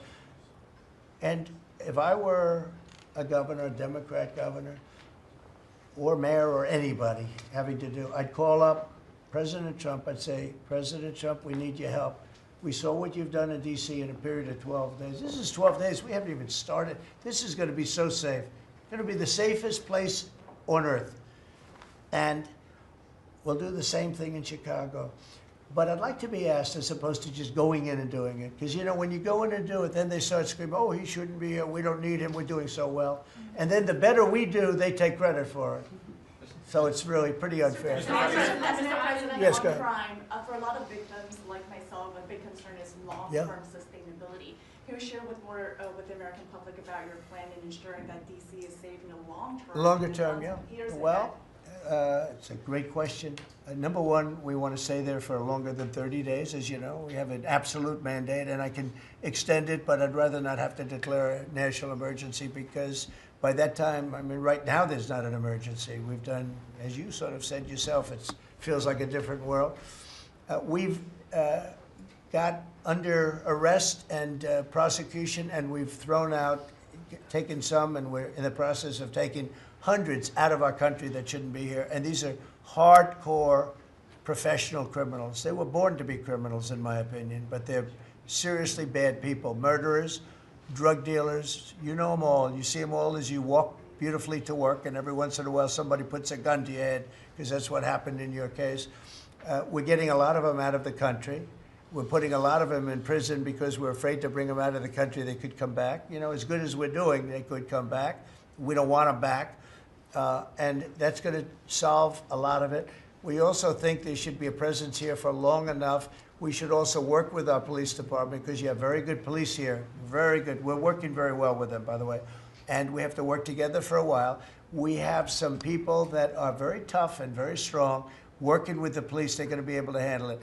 And you know what? If it gets a little bit bad, just a little bit, I'll bring them back in and we'll straighten it out and we'll make it perfect. You're going to be so safe in the city. And you're going to have the city beautified. We're going to be giving out, we're working with Clark, as you know, construction. They're the biggest. They're working with me also. We're building a beautiful ballroom for the White House. They've been after it for 150 years, employs a lot of people.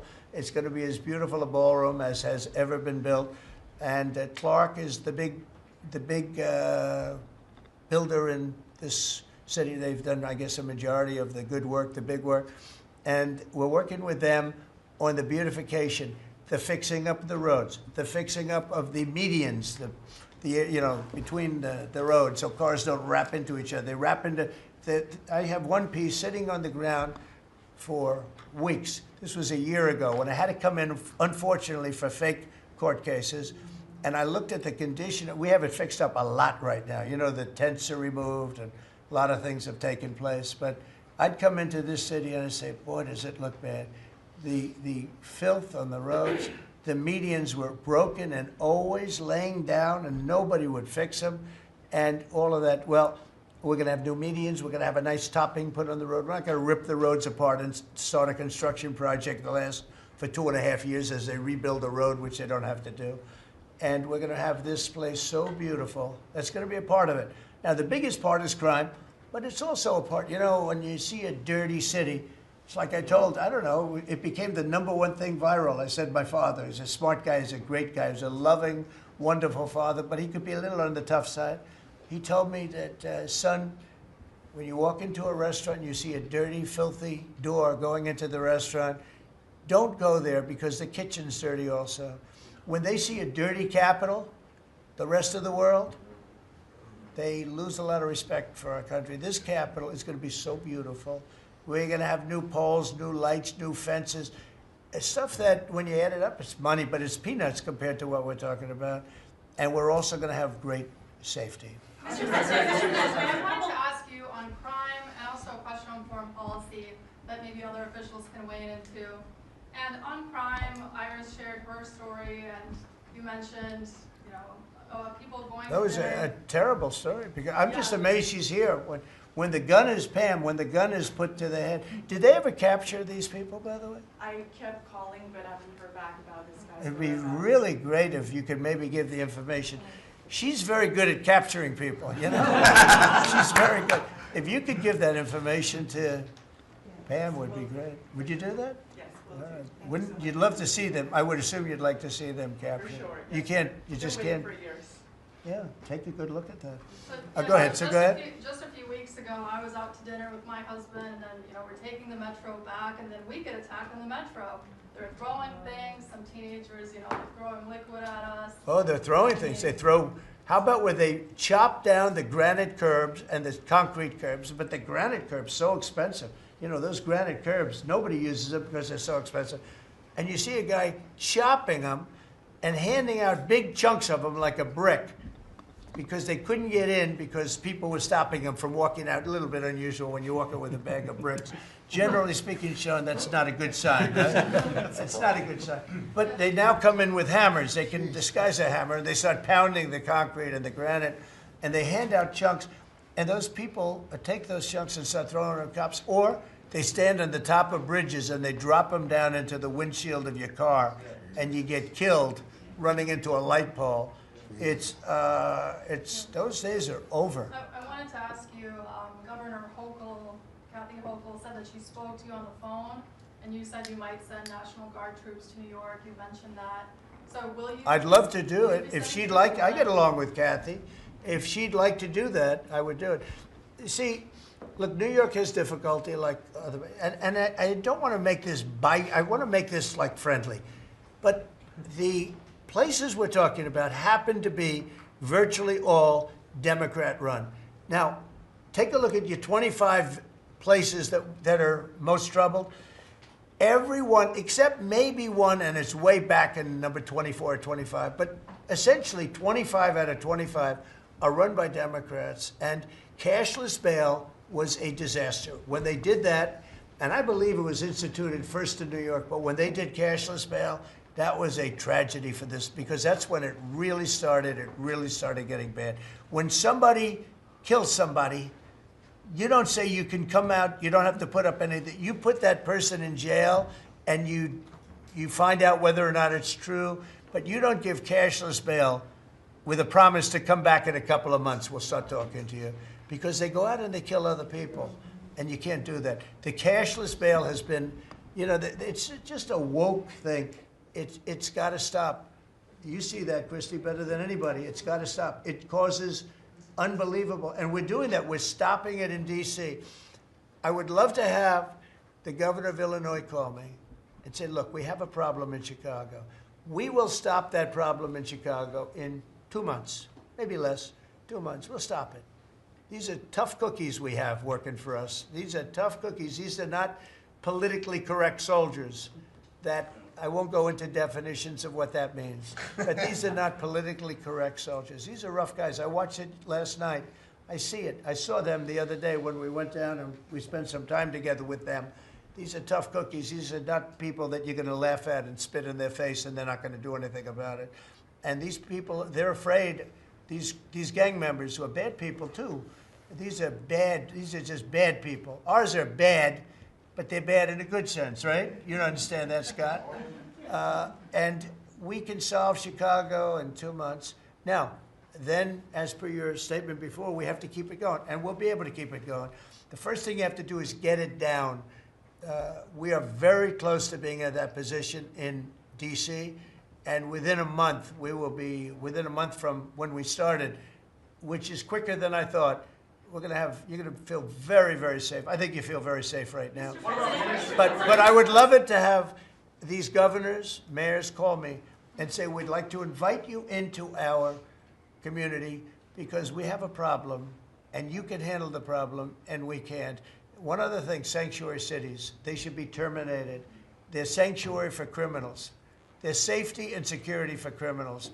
They are very, very bad. And all of these places have big sanctuary cities, and all they're doing is protecting criminals. Okay. Questions about Lisa Cook. You have spoken out very strongly for a long time about what you see as the weaponization of government. Yeah. Is your administration weaponizing No. government by digging into the mortgage records of officials you don't like? No, they're public. I mean, you can find out those records. You can go check out the records yourself. And you should be doing that job, actually. You wouldn't do that because that's not the kind of reporter you are. But you should be doing that job. I shouldn't have to be doing it. If you did your job properly, we wouldn't have problems like Lisa Cook. But Go ahead. You were going to say something? So would you be trying to fire Blue? Lisa Cook if she had voted to lower interest rates? On national Please. security. I think we have to have lower interest rates, yes. A follow-up question for you and Madam Attorney General on national security. We've heard from Stephen Miller yesterday in the Oval Office that there are street criminals here in D.C.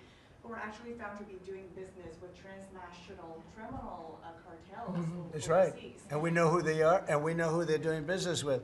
And we're arresting the people, very strongly arresting, and we're keeping them there because, you know, your laws here make it very difficult. And one of the other laws we're trying to get done, because you have 14-year-old kids that are just as tough as a 25-year-old kid, just as dangerous, and they carry the same gun. And we have to make a provision where they're treated like older people, because these are seriously tough, bad. They're children, but they're criminals, and they're really bad criminals. And they're used by older people because they never get charged because you can't do anything to them.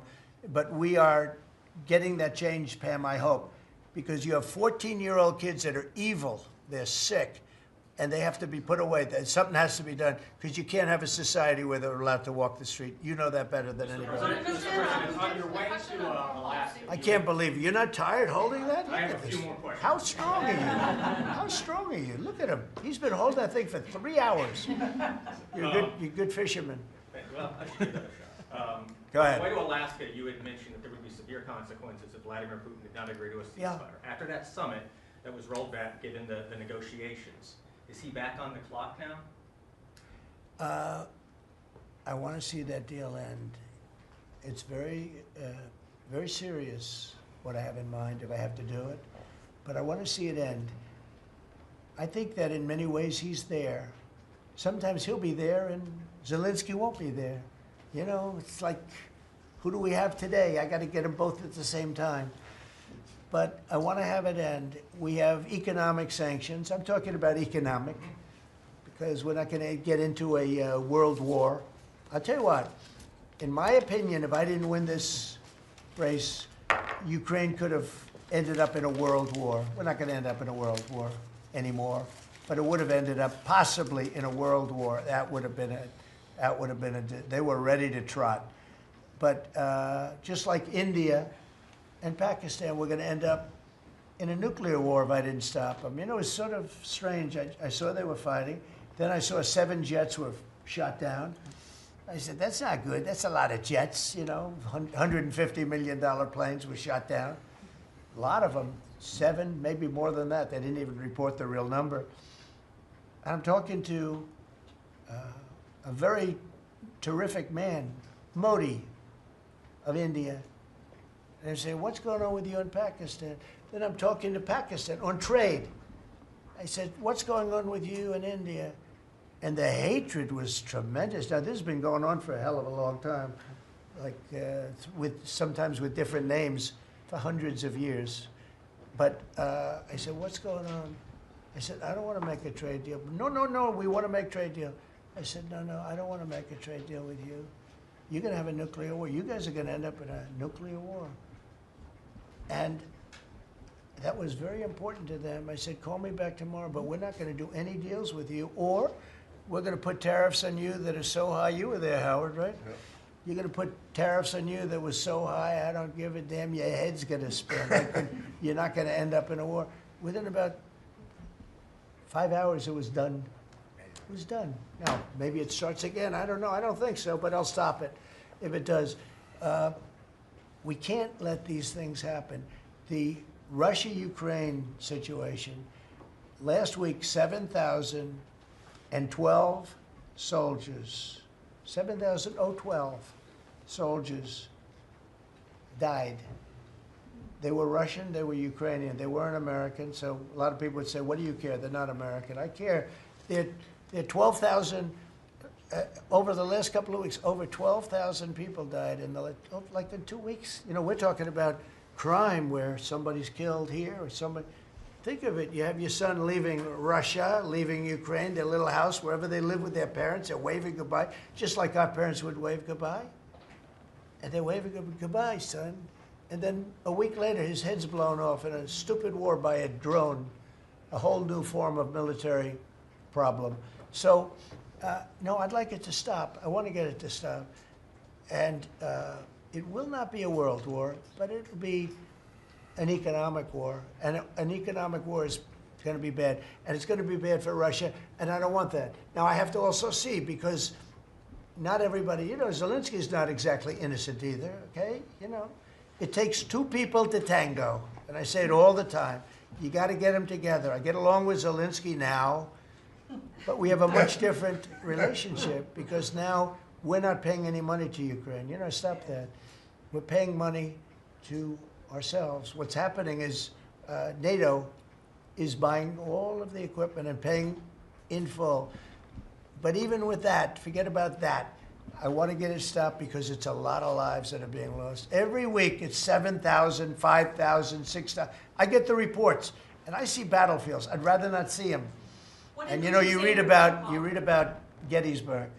You read about Gettysburg and you see, you know, those 600,000 people, but in that war in particular was really bad, like 150,000 or something, just dead body.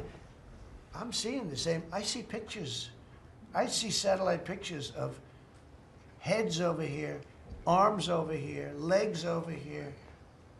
And this is like a modern age. It's no different than the worst wars that I've ever seen. And if I can stop it because I have a certain power or a certain relationship, I had a very good relationship with President Putin. Very, very good. That's a positive thing again.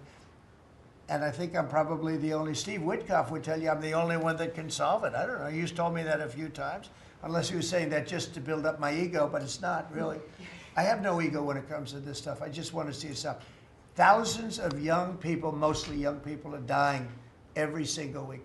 If I can save that by doing sanctions or by just being me, or by using a very strong tariff system that's very costly to Russia or Ukraine or whoever we have, you know. But I stopped 7 wars, and 3 of those wars were going on for more than 30 years. You know, if you look at Congo, if you look at, just look at any of them, almost all of them were going on for an extended period of time. Now, interestingly, one had just started, it was 2 days old, And you know that one. And we did that one when we were in Scotland negotiating. It was 2 days up, but there were 2,000 dead bodies laying on the border, and I got that one stopped too. And I'm very honored by that, but the one that I thought would be the easiest is turning out to be the hardest. That's President Putin and President Zelensky, but I think I'll get it done. Why do you Can think you that stop why is it the harder family than you violence, thought it would be? You never know. It's war. Can you stop the family With violence? war, you never know, right? War's very tricky, very horrible, but with war, you never know. Things change. People go into war, think they're going to win the war, and then they get their asses kicked, and they lose their country, and they lose millions of lives. Nobody goes into a war thinking they're going to lose. They go in. I'm sure that Ukraine thought they were going to win. It's going to be, we're going to win. You're going to beat somebody that's 15 times your size. Biden shouldn't have let that happen. Biden shouldn't have. I mean, the man was grossly incompetent. He should have never been there. That would have never happened. But you don't go into a war that's 15 times your size. Say it. Say Fed just put out a statement saying that Lisa Cook has indicated through a personal attorney that she'll promptly challenge this action in court, seek a judicial decision that would confirm her ability to continue. That's all right, whatever And it it is. says the Fed will abide by any court decision. Thank you very much for reading You abide that. by a court decision. I abide by the court, yeah.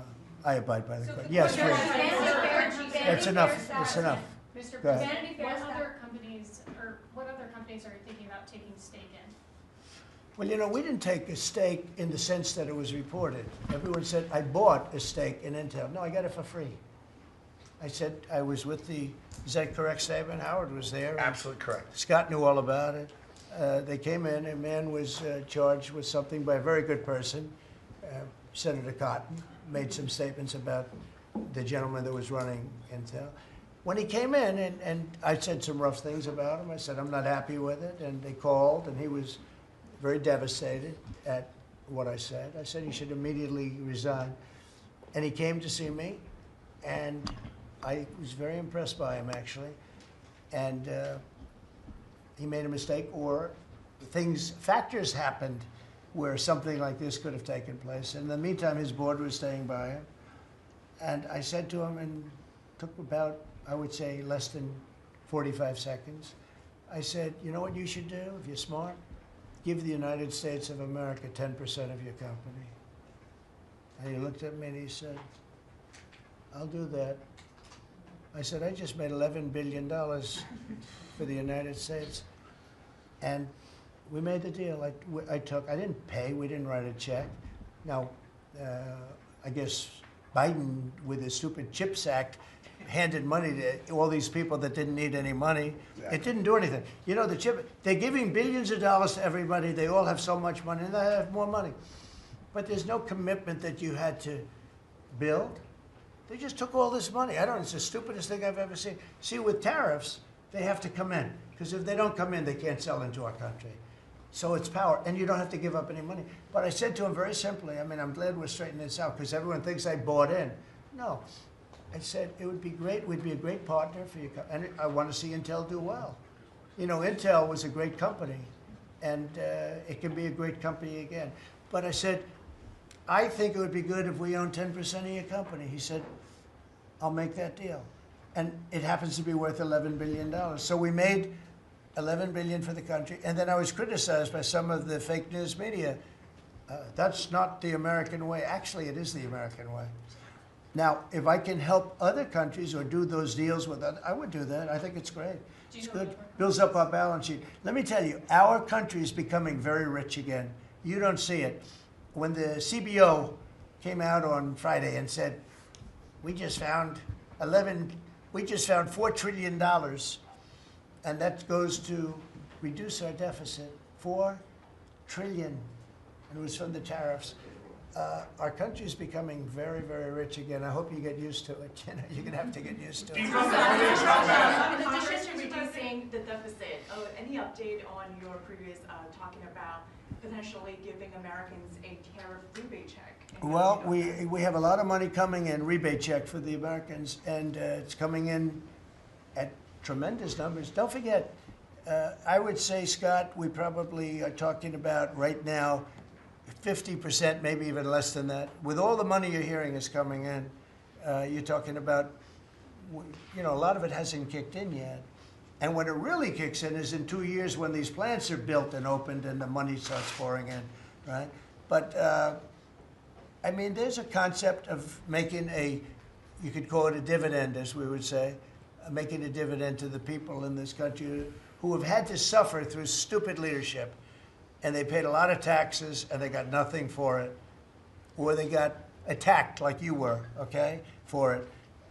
No, there's a possibility. Primarily, we want to pay down debt, but there's a possibility that we take a piece of it and make a dividend to the people. Mr. President, I have a question for Steve Witkoff, if I may. Yeah. This past weekend, Sergei Lavrov was saying that Putin will not sign a peace deal with Zelensky because Russia views him as illegitimate. Just wondering if the Russians have been relaying this to your team, if they view Zelensky, you know, as a leader worth signing a peace deal with, if they will. Doesn't matter what they say. Steve can answer, but I can answer too. Doesn't matter what they say. Everybody's posturing. It's all bullshit, okay? Everybody's posturing. Steve, do you have a different answer? I agree with you, sir. What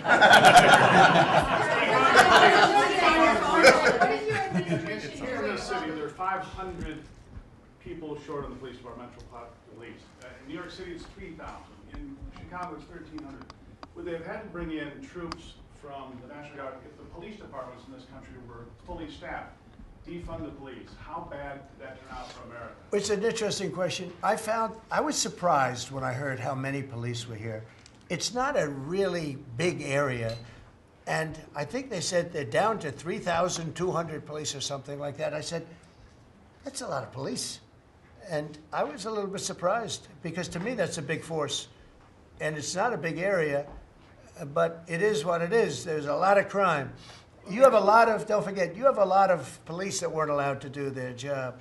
When I came in, as you remember, we made tremendous strides in a little conflict that we had going at the time because I allowed our military to make the decision. I said, you can make any decision you want. I gave it to the colonels in the field. I gave it to the captains in the field. You remember that where everything went through Biden, meaning one of the people, and everything went through Obama before him. Everything went through. They had to make the decision as to whether or not to attack the Taliban.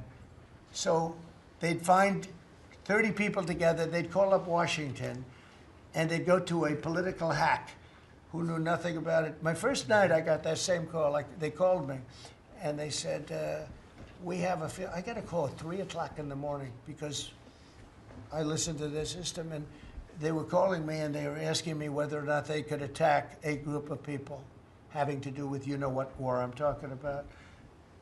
And I said, I know nothing about this. Wait a minute. And then I said, who is he? Let me speak to the people calling. They're calling from Afghanistan. And I said, let me speak to the people. I want to speak to them. And it was a colonel. I said, where'd you go to school, Colonel? I went to West Point, sir. Were you a good student? I was, sir. I was a very good student. So you're calling the White House to ask for permission to attack, and by the time you get the answer, how long does it take? Sometimes 2 or 3 weeks. So by the time you get the answer, the people that you want to attack have already left, right? He said, how did you know that, sir? I said, let me ask you, so you're a good student, you went to West Point, and you love the military, right? Yeah. You make the decision. And I gave all those guys that went to all these great schools, and they're all military people, I gave them the right to make their own decision, and we kicked ISIS's ass. Don't forget, ISIS was supposed to be, was supposed to take 5 years to terminate them, and we had a man named Raisin Kane, who happens to have done the whole thing in Iran. He's a great general, and he's a wonderful guy too, believe it or not, but he's a great soldier. We let them do their work, and we defeated ISIS. We defeated everybody. Every fight that we had militarily that I had, I won. And I let these great soldiers do some make a mistake, I guess. But like this colonel, I'll never forget it. Where did you go to school? I went to West Point, sir. I did ask him a question. I like good students as opposed to bad students. He said, I was a good student, sir. And I said, you do what's necessary. And, you know, I don't want to sound overly vicious, but he wiped out the entire group of very bad people that want to kill us. So you have to let them do their job. In Washington, they're not allowed to do their job, okay? They're not allowed. You have great police, but they're not allowed. Hello, go ahead. On Congress, Mr. President, would you be open to a year-long continuing resolution? I'm always open to whatever is necessary. Look, here's the problem in Congress. You have Democrats that will never vote for anything. I could say that we're going to lower your taxes by 50%. We're going to guarantee you free cities, safe cities. Nobody will ever get touched, molested, beat up, shot in the head. We're going to give you the greatest country ever. We need your vote. And they won't vote. And they do it in unison. The only thing they do good is cheat on elections and unite. You know why they unite? Not because they're good or they're loyal people. They unite because they're afraid. They're afraid of the radical left. And you can't get their vote. So we have a vote coming up at the end of September. And I think we're going to pass it because we have the majority. And I think almost every Republican will vote for an extension. Because no matter what deal you make with these people, look at Schumer. He made a deal a year and a half ago, and after making the deal, he's been almost run out of the party. He's not the same man. He's not the same man. He's finished. He aged 20 years. He's become a Palestinian, by the way. We call him our great Palestinian senator.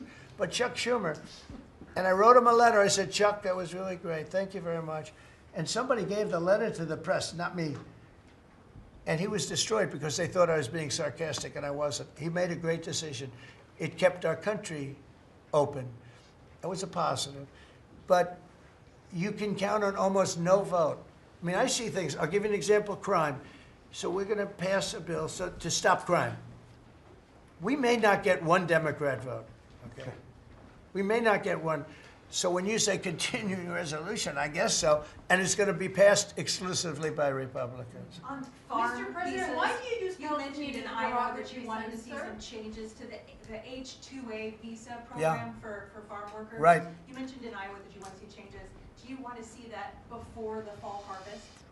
Well, I love both groups, and we take care of our farmers, and we also take care of the people that want bad people out of our country, and we're working on something that's going to work really well. We take care of our farmers, but we also have to take care of those people that voted for me because they don't want criminals in our country, and we're working on something where we can take care of both. Mr. President, the CBO report that you were talking about, the CBO report that 2 of your cabinet members were talking about. I remember back on Liberation Day, many of us reporters covered your detractors, people saying that it was going to explode the deficit and therefore explode the debt.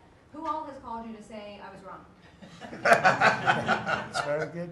You know the answer to that. Okay, yeah, please. Mr. President, Governor Pritzker said yesterday that he, at a press conference, that he would encourage nonviolent resistance to the National Guard if they were sent to Chicago. What's your response to that? He said what? That he would encourage nonviolent resistance if the National Guard is sent to Chicago. Look, this guy doesn't know what resistance is or nonviolent resistance is. He's a bad politician. It's amazing. I mean, if he didn't have the money, he wouldn't get any votes because there's no compelling reason to vote for him. The guy's a major loser. But it would be nice if he would call me. I would change my mind immediately. He said, you know, because everybody knows Chicago is a hellhole right now. Everybody knows it. It's not like he's saying, Chicago has much better numbers, right? Well, what's much better? You mean 100 people are going to be murdered? It's going to be much more than that. So I would have much more respect for Pritzker if he'd call me up and say, I have a problem. Can you help me fix it? I would be so happy to do it. I don't love, not that I don't have the right to do anything I want to do. I'm the President of the United States. If I think our country's in danger, and it is in danger in these cities, I can do it. No problem going in and solving, you know, his difficulties. But it would be nice if they'd call and they'd say, would you do it? And we do it in conjunction. Now, we work very well with the police because we naturally get along with the police. So the police and us work really well together, whether the mayor is opposed or whether, I mean, you have a really rotten mayor there too. He's got a 6% approval rating in Chicago. And I see black women wearing a red MAGA hat last night on television. Please let the president come in. My son was attacked. You have a force of black women. Black women. They're like only Trump. They want Trump to come in. And you see them, they're all over the place in Chicago because they're afraid to go out and they don't want their son or their daughter killed, just like your parents didn't want you killed. And we have a tremendous, look, it's not about winning elections because we want to have nice, fair elections. It's not politics. We want to see a safe country. You have people that want to see a safe country, and they're great people. You have great people in Chicago. The mayor is at 6% approval. He's an incompetent man. He should have never been put in a position like that. He can't handle it. You have an incompetent governor there. You have an incompetent governor in California, Gavin. I know him very well. He's incompetent. He's a nice guy, looks good. Hi, everybody. How you doing? He's got some strange hand action going. I don't know what the hell his problem is. It's a little weird, to be honest. There's a little something shaky going on there. But, you know, all he has to do is call me and say, we have the Olympics coming up. We want to make it really good and safe. And I'll put some really good, great American patriots in there, and you won't have any problems. Don't forget, it's loaded up with some stone-cold killers, some really bad people, some people that were just born to be bad. They're criminals, bad criminals, dangerous. And we can solve the problem for them very quickly. Okay, you know what I think? I think this. You have not had this happen for 4 years.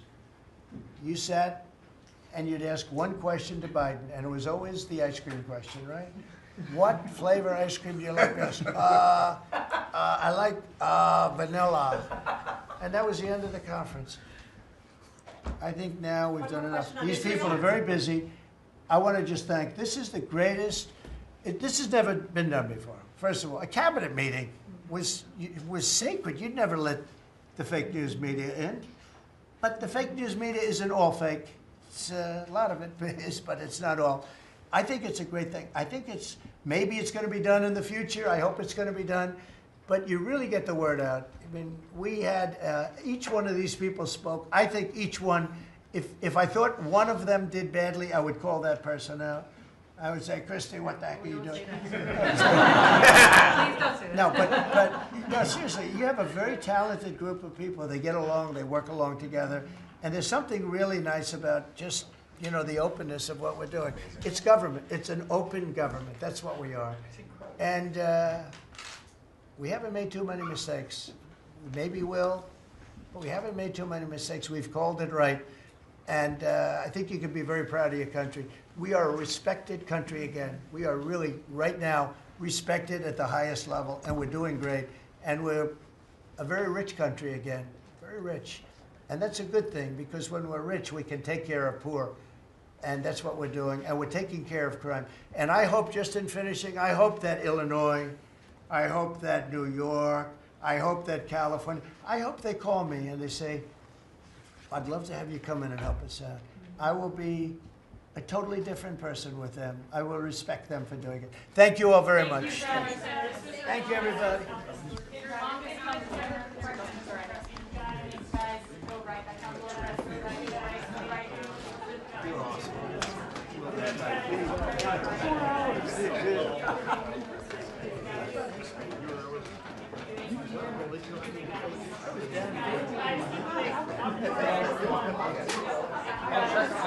I'm not even. Thank you, please keep moving.